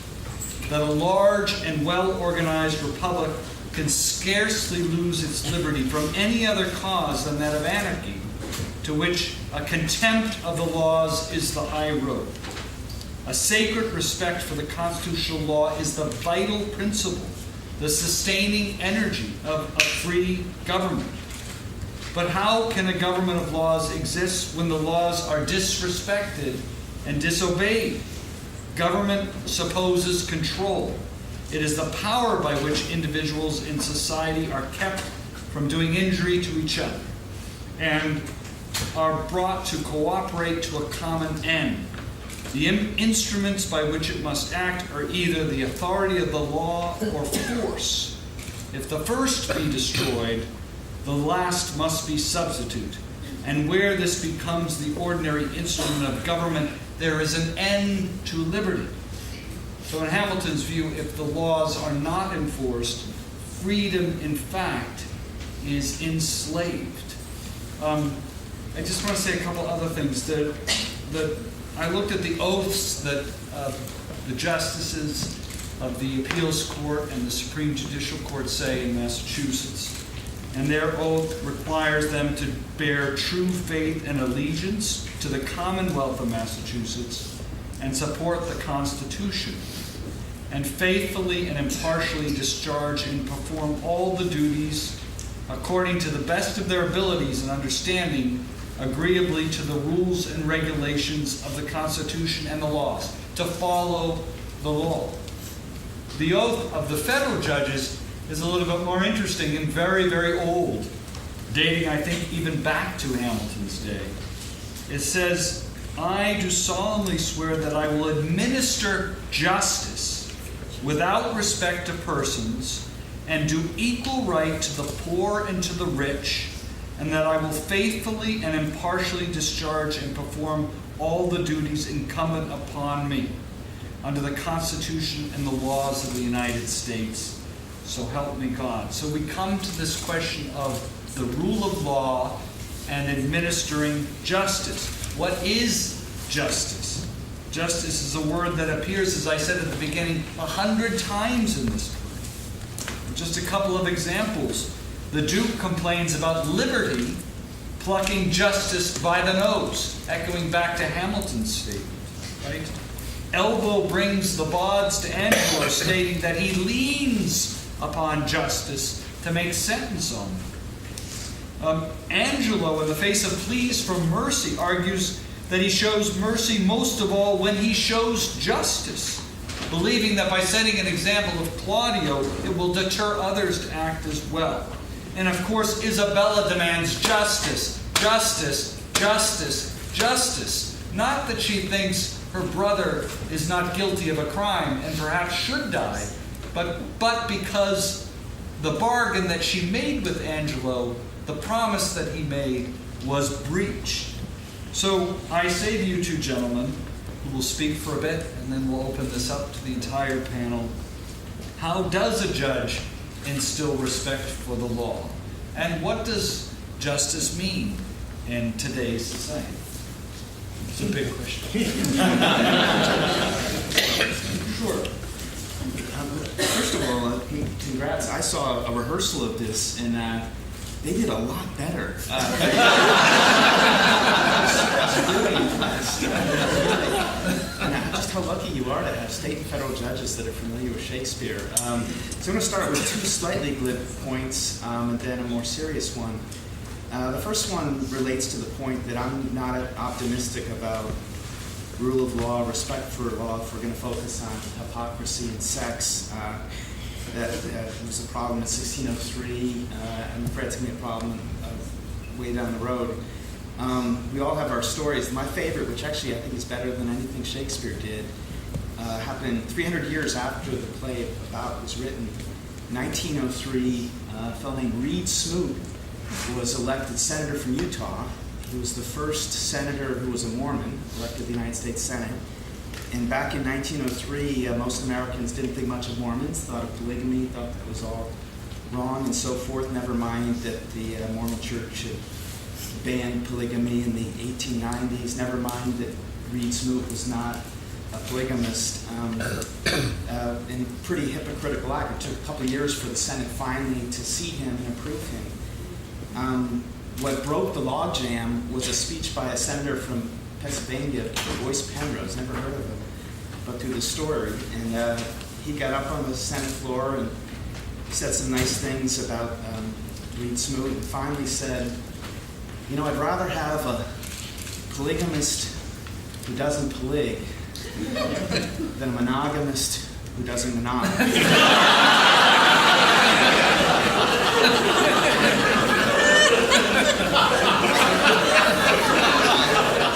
I was not there, but allegedly he looked very carefully at several of his colleagues.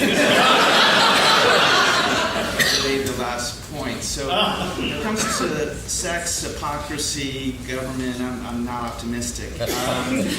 My second slightly glib point is how lucky the Duke was to be able to go in disguise. As I was listening to the play, I was thinking, I have so many cases where I really could have figured things out had I gone into disguise, maybe been a paralegal at the law firm, socialized with the parties, and so it's something you need to think about, Charles. You hear about this crazy Ohio judge that starts running around in disguise. You know what the idea is. So here's the more serious point, and I guess slightly depressing point, what I think is a slightly happy ending. You know, the only virtuous person in the play is to my left, Isabella.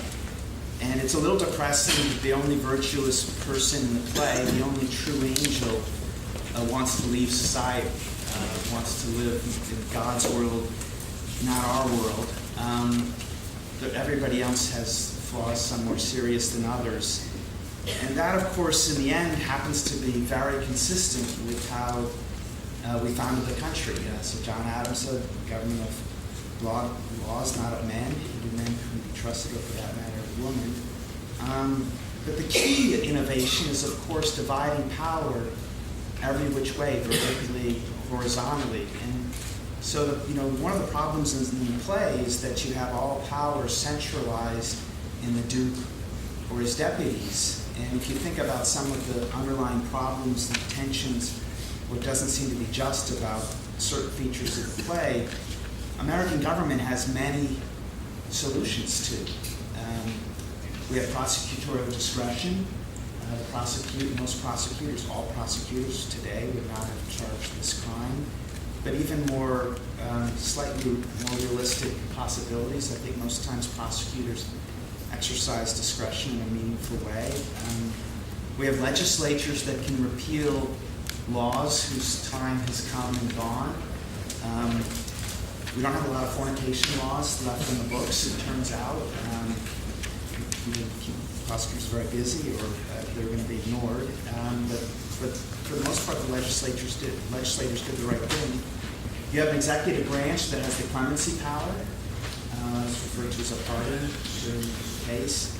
And judges, that's us, I think there would have been quite a few possibilities. In construing statutes, we apply a rule of lenity, so if we're not sure whether something applies, we're allowed to construe it in a way that preserves liberty rather than removes it. We, of course, have the power of judicial review. There's actually a case from 1977, you might be interested to read it.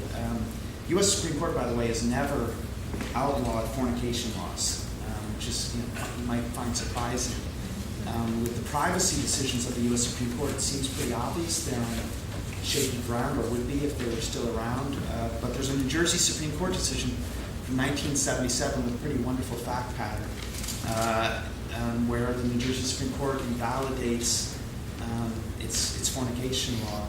So, the good news to me about all of this is the reality that our separation of powers, there's a lot more ways in which this kind of problem could have been avoided. The last thing I would say is I'm not optimistic about sex and hypocrisy. But when it comes to respect for law, so if we move it outside the topic of this particular play, back in the 1980s, there was a theory developed called broken windows.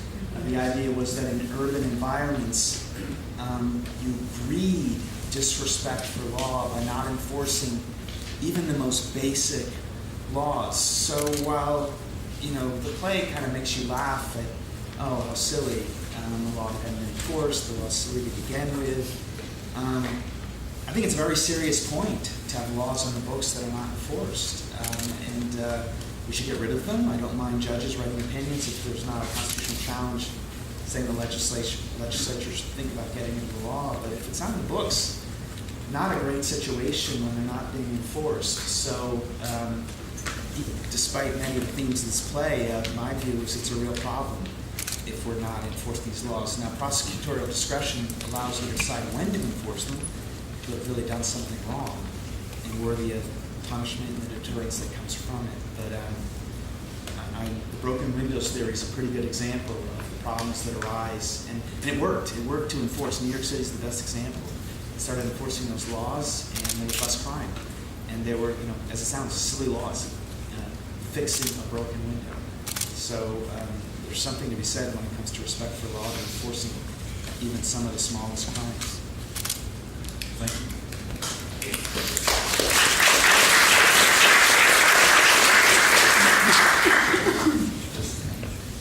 Well, thank you. Again, I want to thank you for giving me the opportunity to be here tonight. I have thought long and hard about the question of what is justice. But I'm not going to be able to give you the answer to that question tonight.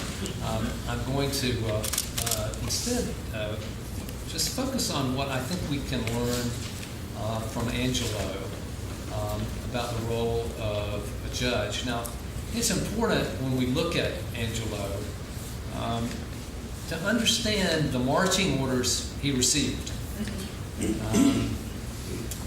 The marching orders he received indicated that it was within his scope to qualify the law. So he was not told by the Duke that you are to be here only to strictly enforce the law, to have no mercy. Quite the contrary. Now, it's clear that the Duke thought that there was too much laxity and there needed to be a more firm enforcement of the law. But it was not to be a totally inflexible approach that was to be taken by Angelo. And so I think Angelo didn't listen. He didn't listen. So the question that occurs to me is why? Why does Angelo do the things he does? Now, he is corrupt, we know. We see a gross sort of corruption in the proposition and the attempt to take advantage of the condemned man's sister. That's easy. We can understand that is wrong, and that such behavior in a judge or any public official is a thing to be condemned. But beyond that, what makes him take the approach that he takes that leads him to condemn Angelo? Now, if you think about the task he's been given, at its heart, the task is to help restore respect for the law. So how are we going to restore respect for the law as it relates to these offenses involving personal sexual conduct? Now, obviously, it's hard for people today, given where our society is on issues like that, to understand this from the perspective that might have been present in Shakespeare's day. But if you think that needed to be done, how is the worst way to go about it? By singling out someone who at most has engaged in a technical violation. A person who, where there is a marriage in all but the most formal sense. A marriage where there was an impediment, but a marriage that was to take place, for sure. So, he singles out this person for condemnation for this rigorous application of the law, when he doesn't have to do that. And in doing that, he, instead of increasing respect for the law, will inevitably undermine respect for the law. So I think that when we look at Angelo, we need to think about people taking seriously the roles they have. You know, he's got a multitude of roles. He's got because he's wearing all these different hats, because all this power is embedded in it.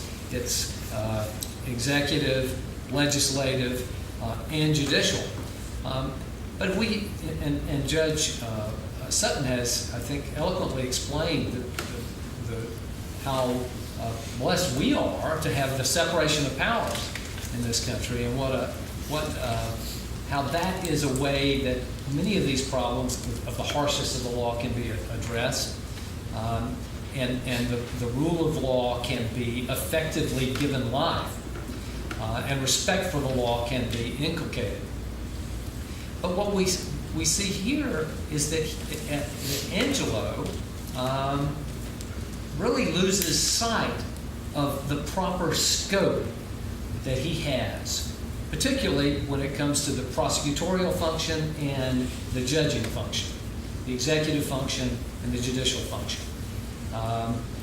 He loses sight of the scope that he has to qualify the law. And in doing so, he undermines the rule of law. So why does he do that? Why does he do that? And in a line, I don't think it's in the abridged version, but I apologize if I missed it. Claudius says that 'tis surely for a name that Angelo does what he does. And I think that's right. I think what he is doing is he is trying to build himself a name for rigor and for being implacable. And he is misled by his desire to have that name. And I think that points judges, all judges, to the need to always remember that in whatever case is before us, there's nothing in the case that is about us. The reason judges wear robes is to emphasize, to de-emphasize our personalities. What comes before us is not about us. It is not about making a name for ourselves. It is not in any way about us. And when I have seen, one of the things I do is have responsibility for the discipline of judges. And it is a theme in most disciplinary cases that we have, is that the judges got in trouble because they thought that there was something they inserted themselves into the case in a way that was inappropriate to the role. They really forgot the proper role of the judge, and then they go off the rails doing things that are inappropriate. And I think that's what happened here with Angelo. And that is a form of corruption. It's not as gross as the other corruption we see in him, but it is no less a form of corruption. So I think that's one of the things that we can draw from the play and from the misdeeds of Angelo. So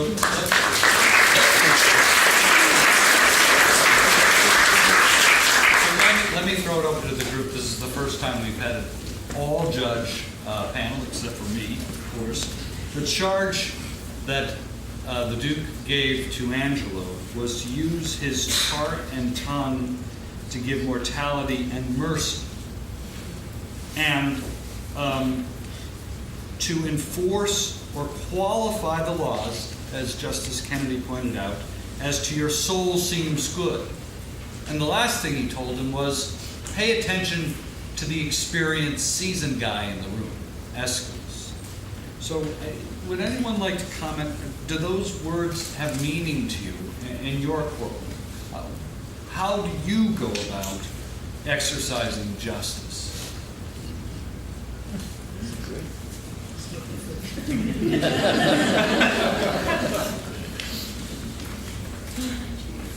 one? No, it's, this is a high level of generality of discussion. Can't hear you. It's a high level of generality on which this is speaking. The structural questions that Judge Sutton outlined are embedded. It's a high level of generality. The structural questions that Judge Sutton identified are at the core of guiding all of this. We're at the hands of other instruments that direct us in various sorts of ways. We're also not faced with larger problems of, or shouldn't be, faced with the larger problems of making a name for ourselves, but it's individual, it's granular, and it's very difficult to ally that larger generality with the application in the individual cases. We can structure it as Judge Saris has labored in the vineyard to structure it through sentencing guidelines. My own view about sentencing guidelines, as I expressed earlier to my colleagues, is they're a little bit like a lamppost for the drunk. Not so much something to illuminate, but something to hold on to. It means that you suppress a full understanding of what it is that you are about in the process that you're executing. It's not quite the way my mother described sex, ineffable, but it is very difficult to describe with any. Yeah, well, she said it. How did you get sex into this discussion? Your mother and sex, I mean, I can't. The point, I guess, is that this is a question that doesn't lend itself very easily to an answer like that, or an answer with the specificity of that. It's a matter of habituating yourself to a process that means that you consider all of the various factors and try to come to some meaningful conclusion with the benefit of perhaps scarecrows like the sentencing guidelines. Let me be rude and provoke everybody. The play shows that Shakespeare would have been a member of the Federalist Society. That's because the Federalist Society believes in a limited role for the courts. The villain is Angelo. Do you want Angelo having authority to do equity in cases? To overrule the legislature here and there? The play illustrates how imperfect and corruptible the supposedly non-corrupt are. And so it's a great illustration of the last thing you want are government officials, and I would say particularly judges, with this discretion to do what they think is right. Because you'll get Angelos. You may get an Isabella now and then, you may get a Duke now and then, but you're also going to get Angelos, and that's a problem. But if you say that you want judges to have discretion to do what they think is right, Angelo thought what he was doing was right. And so why is he not a good judge? And I'd also add that I disagree with what he did, but taking your notion. Well, all we know about Angelo is what he did later, so we have a pretty good illustration of his moral compass. And that's a moral compass I'm uncomfortable giving a lot of power to. My whole point is as little power as possible to each branch of government. Well, I agree with you. And if, I told you this would work. If the judges are given authority to overrule the law, isn't that a violation of the separation of powers? Because if the law is what the legislature says, and the judges don't have the authority to overrule the law unless the laws are unconstitutional.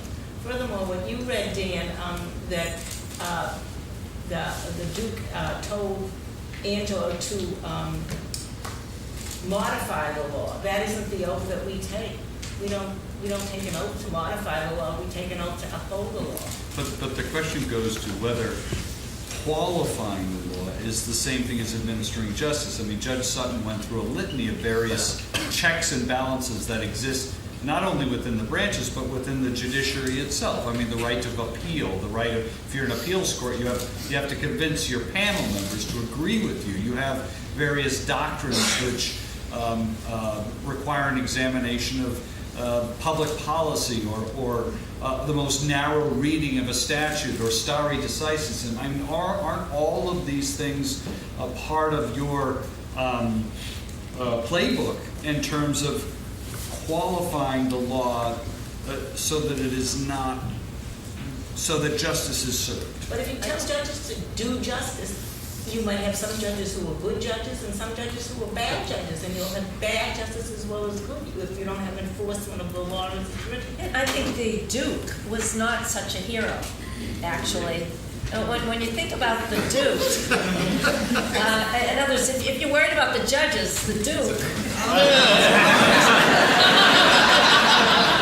The Duke was unequal justice across the board. I mean, he essentially tells Mariana to do exactly what it was illegal for Claudio to do, and then hits on Isabelle at the tail end, who's entering a nunnery. She didn't accept his proposal at the end. So, I mean, I think one thing you want with sentencing is you want some, I think a number of people have mentioned it, lack of disparity in what to expect, and some rule of law, albeit a lamppost, to at least have some sense that everyone's talking the same language. And the other thing is, I thought about what offends you the most. It's not really the law here, because maybe that was designed to protect women before they got married not to get pregnant, because then what happens if their dowry doesn't come through, and then they're out with the baby and they're not married. The issue was the proportionality of the punishment in that particular situation. So what you really want is a law that perhaps back in those days protecting, in a different civilization where being an unmarried mom wouldn't be the greatest thing in the world. You're protecting her, but in this circumstance, this isn't one where the death penalty made any sense at all. So it's really talking about some sort of proportionate penalty and some sort of evenness in how people are treated. And I think judges are, I'd rather put it in a judge, the exception of you, Angelo, than the Duke, who's just hands it out willy-nilly, sort of based on how he's feeling that moment. Well, let me ask sort of a basic question. When your kids, if some of you have kids, asked what you did, what did you tell them? I tell them I create reversible error. What's that? I create reversible error.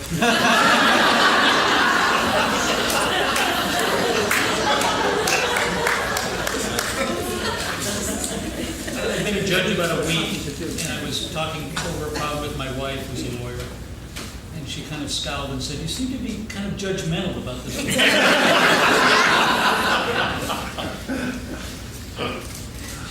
Well, that's a serious question. How do you explain to your children what you do? When I had a son who was 5 years old, I used to record what they would say because they said funny things once in a while. And one time I had my son, we were talking about what I did, and I said, and he said, you're a lawyer. And I said, okay, how does a lawyer make his money? And he thought about it for a while, and he said, he sneaks it. I don't know where he got that. If I can respond to something that was said earlier, I mean, every society, it seems to me, has a level of enforcement of its laws that reflects its values, by which I mean, let's take the parking laws. Judge Gorton and I were coming over here, and of course Back Bay was filled with double parked and illegally parked cars, and last 3 blocks take half the time. Yeah, I'm guessing in Columbus and Tallahassee, the parking laws are enforced differently. And if you've been to places like Italy or Greece, they're not enforced at all. You can't, park on the sidewalk if there's a car already on the sidewalk. Kind of reflects the values. And fine, in Boston is it's different from Rome and it's different from Columbus. But at the macro level, this matters. In other words, that's where we really need to be worrying about this. It's at the constitutional level, at the highest levels of society. We can't have these different views, whereas at the smaller level, I don't think it's quite as important. And there are laws that we enforce with the rigor of Iranian imams. There are cases on my docket involving what I would consider to be relatively trivial or technical violations of Americans with Disabilities Act. But that's the law. and we enforce it. I once had to pay about $800 to have the electric meter in my house moved 6 inches, because that was the law. And there wasn't any court I could turn to for relief. That's just, maybe that's good. Maybe it kept my house from being burned down. I don't know.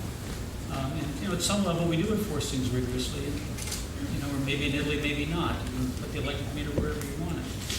But at the constitutional level, this matters quite a bit. And I think that's what we ought to be focusing on and talking about. The highest level, not our fornication laws, not our electric code, but how we share power in society at the highest levels and how we make the rules.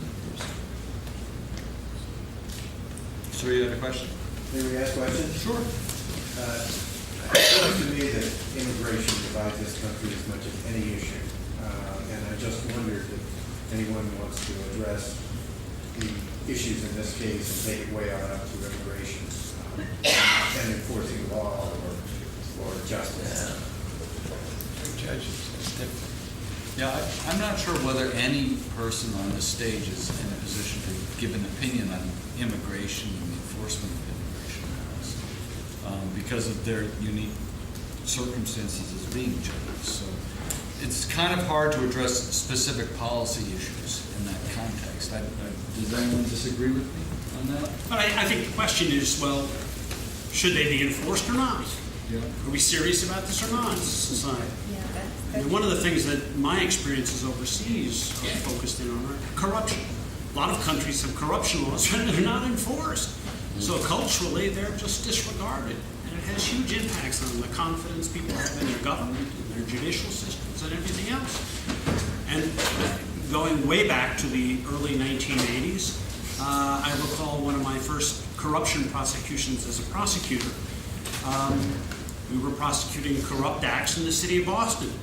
Turns out a very good friend of mine who was a federal judge, now passed away, told me when he was a public defender in the early 1960s, you had to go to City Hall to get paid. They didn't have a real organized public defender's office. You had to kick back 10% or you didn't get paid. So one of our first cases, not first cases, but when we were into sort of prosecuting developers for lying about the fact that they were actually paying off city officials. We got to that point. One of the architects who was charged with perjury pulled me aside at the guilty plea and said, I wouldn't have lied if I only thought you were serious about this. I mean, come on.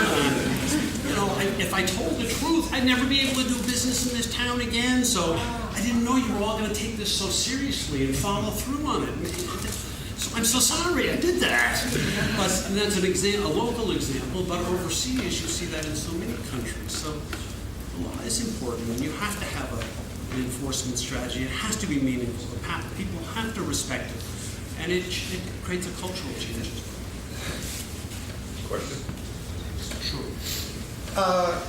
It was brought up that we have 3 branches of government, and I taught law in schools, though, and never practiced it.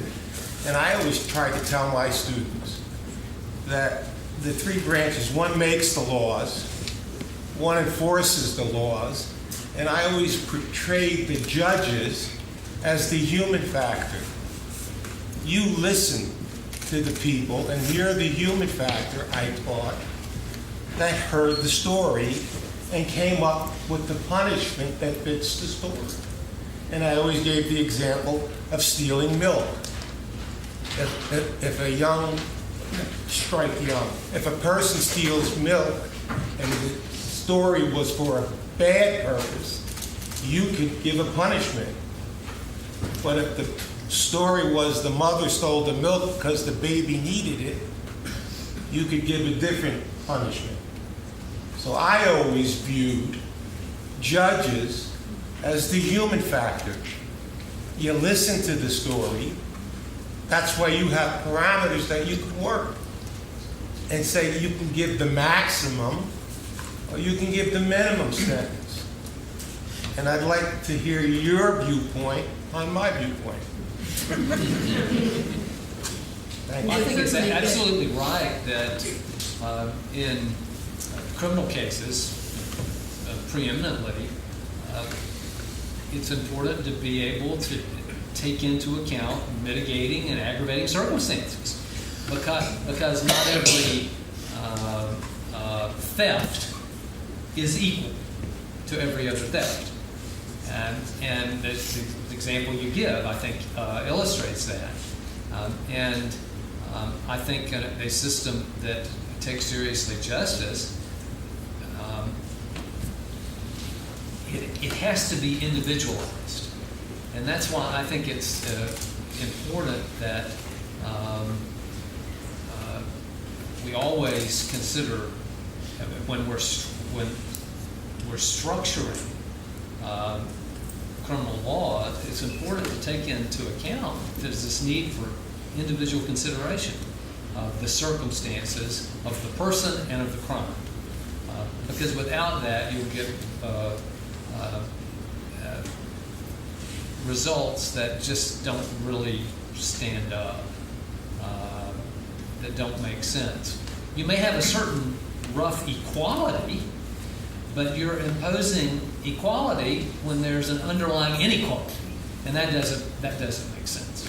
And so I think the point you make is very valid. A related point that I'll make, I come at a lot of these issues from the perspective of an appellate judge. And when we look at issues about the harshness of the law and tailoring penalties in a particular case, that's not really so much my job as an appellate judge. That's what the trial court judges are tasked with doing, and they're in a better position to do that. And so as an appellate judge, my job typically is to just, I've got the text of the statute, the text of the Constitution, I've got the way it's been developed below, and that I'm operating within the framework of those texts.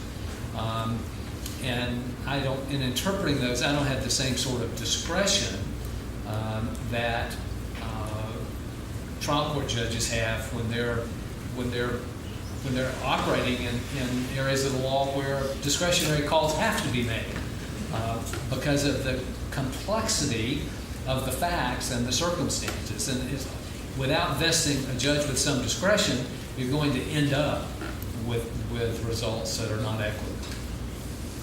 Yeah, I mean, I think in the play we have a couple of examples of what you're talking about, right? We have the technical violation of the fornication statute, which the Duke himself says it's not a violation for Mariana and Angelo because they're betrothed. So that is an issue where there could have been prosecutorial discretion, and there also could have been a judgment made by a judge as to whether in fact it was a violation of the law or not. And then we have the other example where Pompey and Froth are put on trial for doing something to Elbow's wife. We never figure out what that is, other than she ate some prunes. But there was a lack of evidence. And a good judge, Aeschylus, sort of weighed the facts and found that the prosecutor in that case, Elbow, was not acting appropriately. I mean, a question that's interesting to me is that we have these cases that have ultimately gone to the Supreme Court where they have judged the constitutionality of statutes similar to these, for instance, the sodomy statute. And could those cases, is it necessary to pull that constitutional card? I mean, can these cases be resolved by the examples of prudence and other checks and balances that exist within the judicial system? Do we reach too far when we go to the Constitution in order to solve it? Well, an example comes to my mind actually, it's not exactly right, but it's analogous to the situation in play. We still do have statutory rape in this state.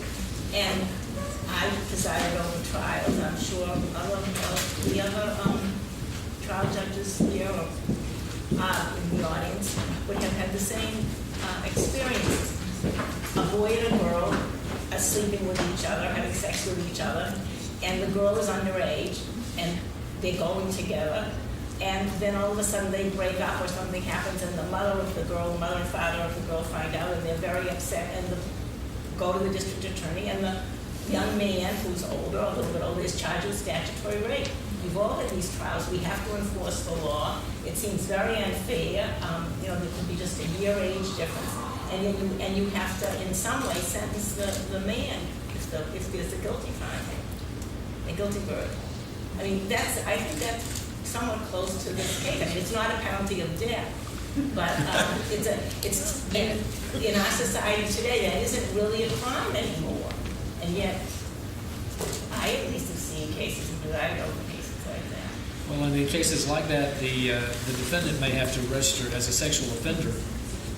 I don't. In some states, I think they definitely would. I don't know if so they'll have that mark for forever.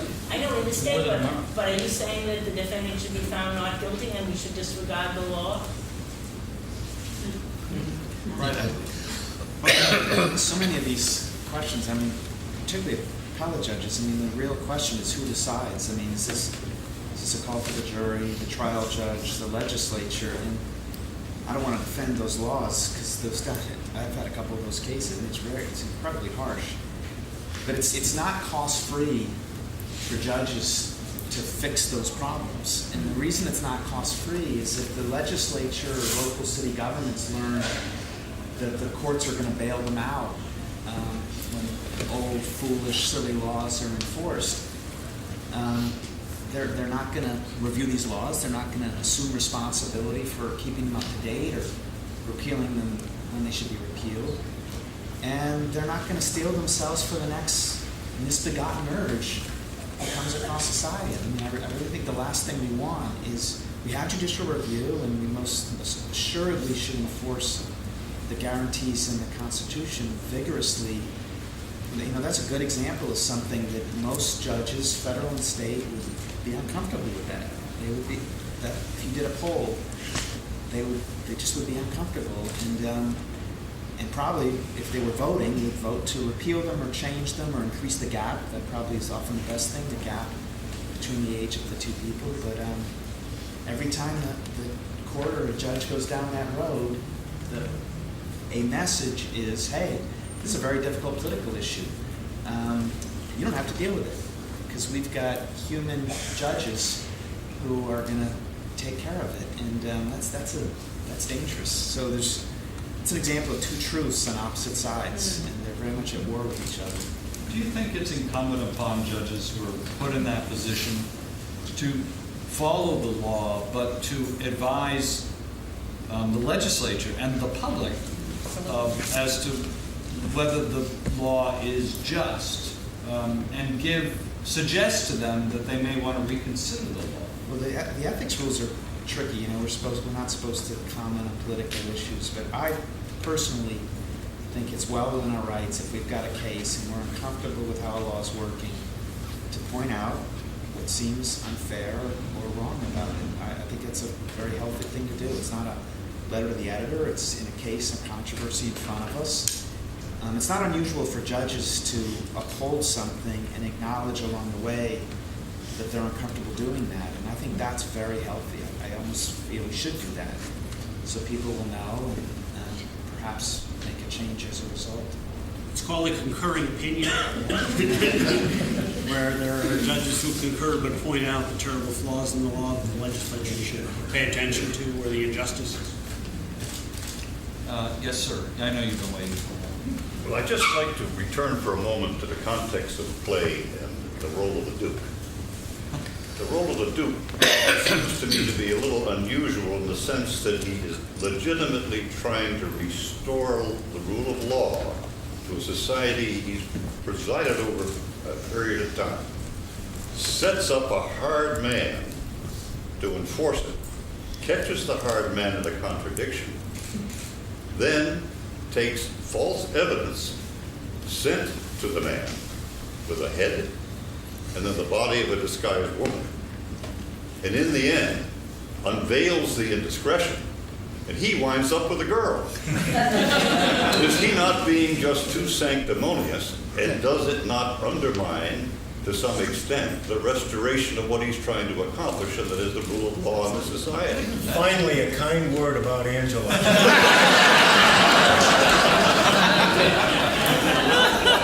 My answer to that is that's what life is complicated. That's why this play is called a problem play, right? I mean, one has to take, I guess, one has to either believe or not believe the Duke's statement at the beginning of the play that the society has fallen into, you know, a lack of respect for it. And then follow it from there, because you're right. I mean, the Duke, when you really critically examine the actions that he takes, many of them are despicable and not something you want to see in a good leader. I mean, why not pick Aeschylus, who does brilliantly in the trial of Pompey and Fra, and put someone inexperienced who himself doesn't want the job in his place? I mean, what are the motivations? It's an interesting question in the play. Dan, you started early on with Hamilton, which I thought immediately you were going to quote something from the Federalist Papers. Hamilton's dubious proposition that the judiciary is the least dangerous branch. Now, in this case, you see, Angelo, functioning as judge, we know has injected too much of himself into the case, as it were, and he would be subject to discipline in Florida. Now, here in Massachusetts, maybe not so much.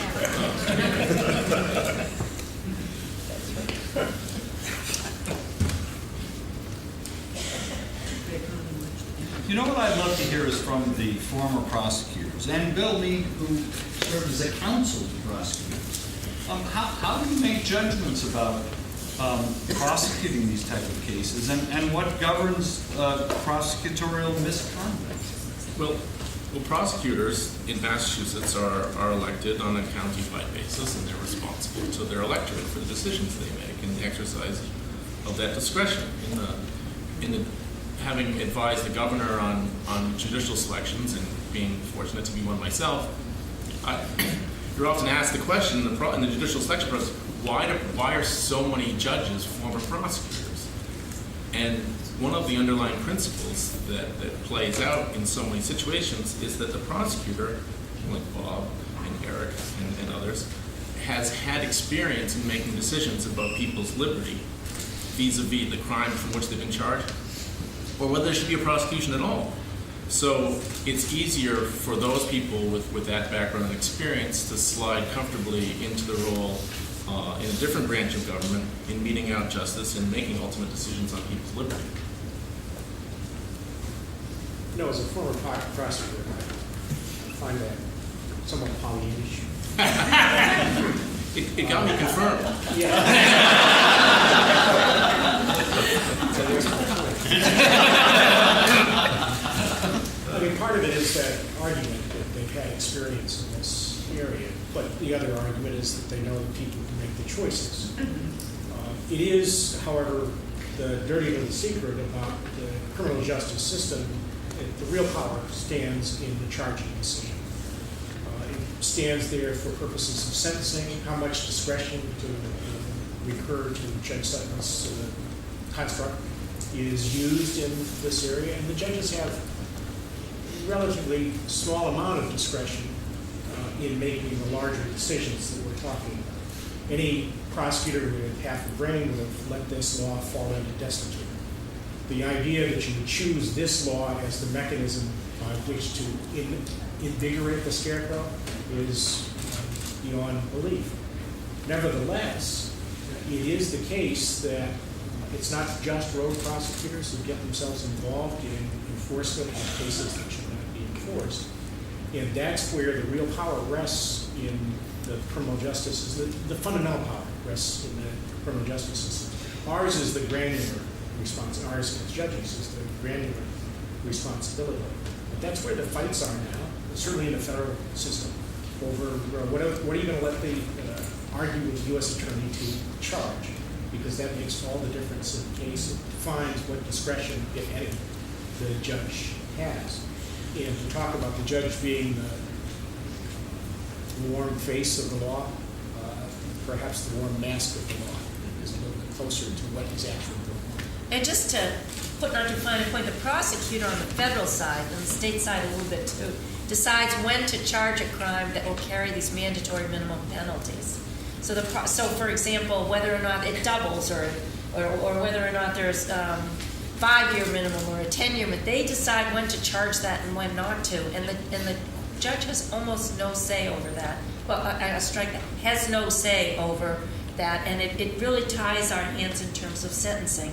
So I mean, we can talk about the tension between the rule of law and individual characteristics, trying to make sure we're consistent, but also looking at the human being. But once those mandatory minimums are charged, it really is the prosecutor making the decision, not the judge.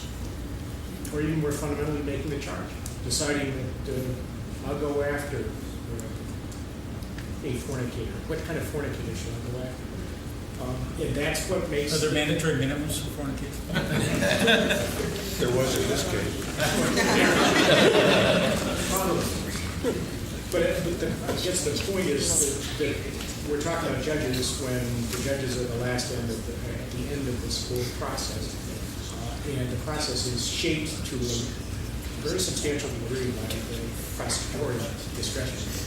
Well, what tools are available to judges to check prosecutorial misconduct? Well, misconduct or... It's not misconduct. No, it's not misconduct.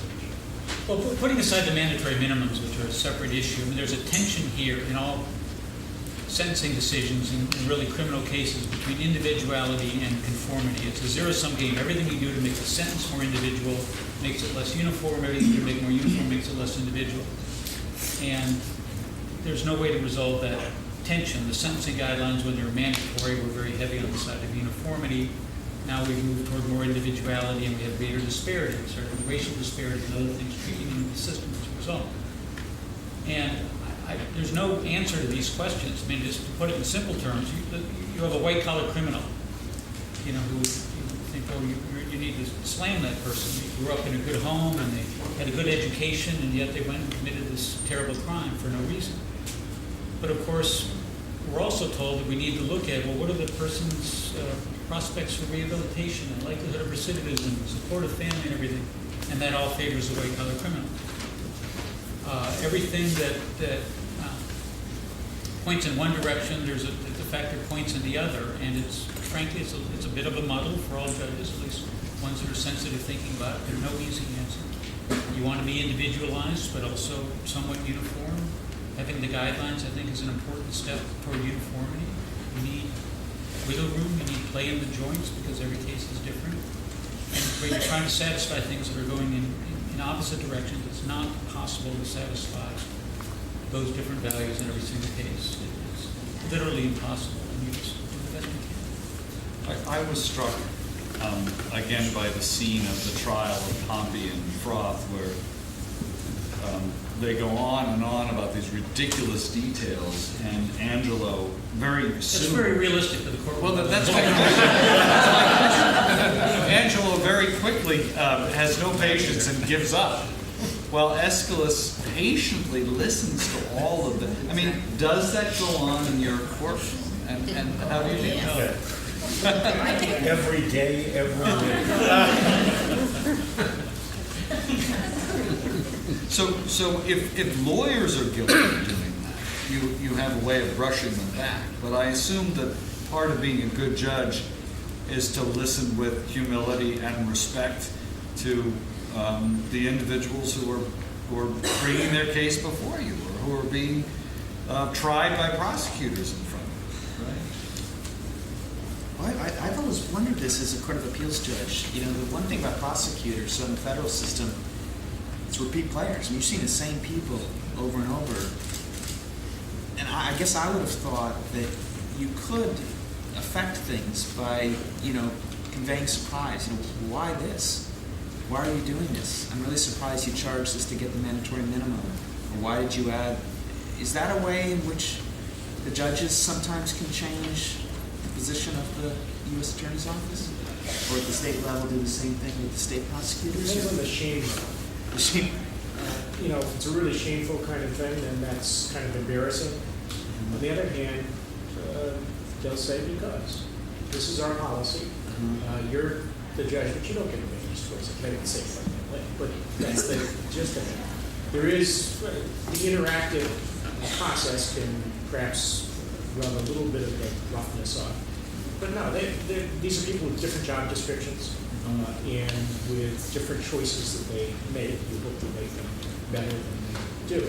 And it goes back to your earlier point that we have these various nodes of power that interact in various sorts of ways. But to think about the judge as being final because they're infallible or even final is not precisely to identify what it is that the judge does. And certainly in the absence of a shame factor, which is rare, they're simply going to say in words or substance, this is the way we view this case. To tell it like it is, I was a prosecutor in the state for 13 years, and there were a few times, not many, when there were judges who didn't like how my office charged the case or how I charged the case. And the judges made it very clear to me beforehand that they didn't like how I charged the case, tried to get me to reduce it. These were not drug cases. And then it made it very difficult for me to try the case by making many decisions that went against me, that might not have gone against me had I reduced the case the way that they thought it should be. It had no effect whatsoever. There's no effect whatsoever. Not guilty, generally. I know, you still despite won. the adversity of the judge. But that's another form of corruption. That is, there is failure on the part of the judge to recognize that you can make comments, you can do that kind of thing, but to put it in the tank, that's formal corruption, as far as I'm concerned. Or in the federal court of Massachusetts, there are judges no longer on the bench, but who would wait for jeopardy to attach and then dismiss a case. And that's that. No appeals, nothing you can do. That's how they've dealt with cases they've been on. Would that be an impeachable offense? That's a rhetorical question. When you're assistant U.S. attorney, you just pack your bag and you walk out of the courtroom. So we're getting a little late. Do we have any more questions in the House? Yes, if you could stand up. Something that His Honor said, the question is often who decides, and the recurring theme in the play is mercy. And I just wanted to ask this esteemed panel whether they think mercy should be within the purview of an executive like the Duke, or whether it should be in the hands of a judge like Angelo. Both.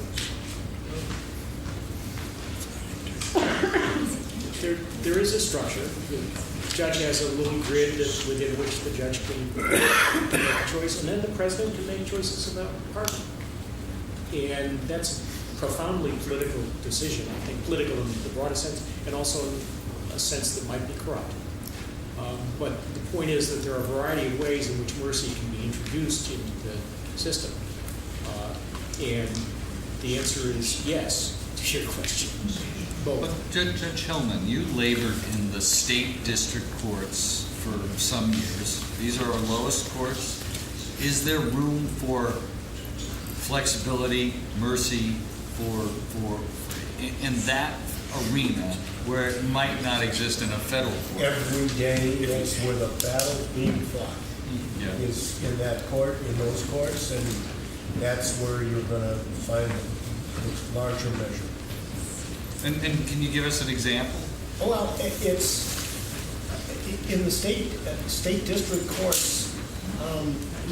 We literally got people off the streets that didn't have the blood washed off them. I mean, if in the lockup in Worcester, if you passed out at 9 o'clock in the morning, you probably wouldn't hit the floor till around 3:30 or 4. There's so many other people in there. And the work of the prosecutors and the defenders, and most importantly, the court staff, in making sure that those cases are orderly lined up and presented so that people are heard, and that every judge has an opportunity to make an informed decision. It's incredible. I recommend it to everybody. Everybody should do it. It forms a lot of what I've become in many, many ways. Don't hit that lockup tonight. And maybe I'll end just by going back to you, Bob. when you went to Afghanistan or Uzbekistan or some of these other countries that you traveled to advise newly free countries about how to administer justice and what the rule of law is, I mean, what did you tell them? What were they eager to hear? Well, they were eager to hear a lot of things about how we do things, and mostly how do we as a government, how do we as a judiciary gain the respect of the people? Because the respect in most of those countries of the judiciary is very low. Part of it is transparency, part of it is consistency, fairness, even-handedness that can be demonstrated day in and day out.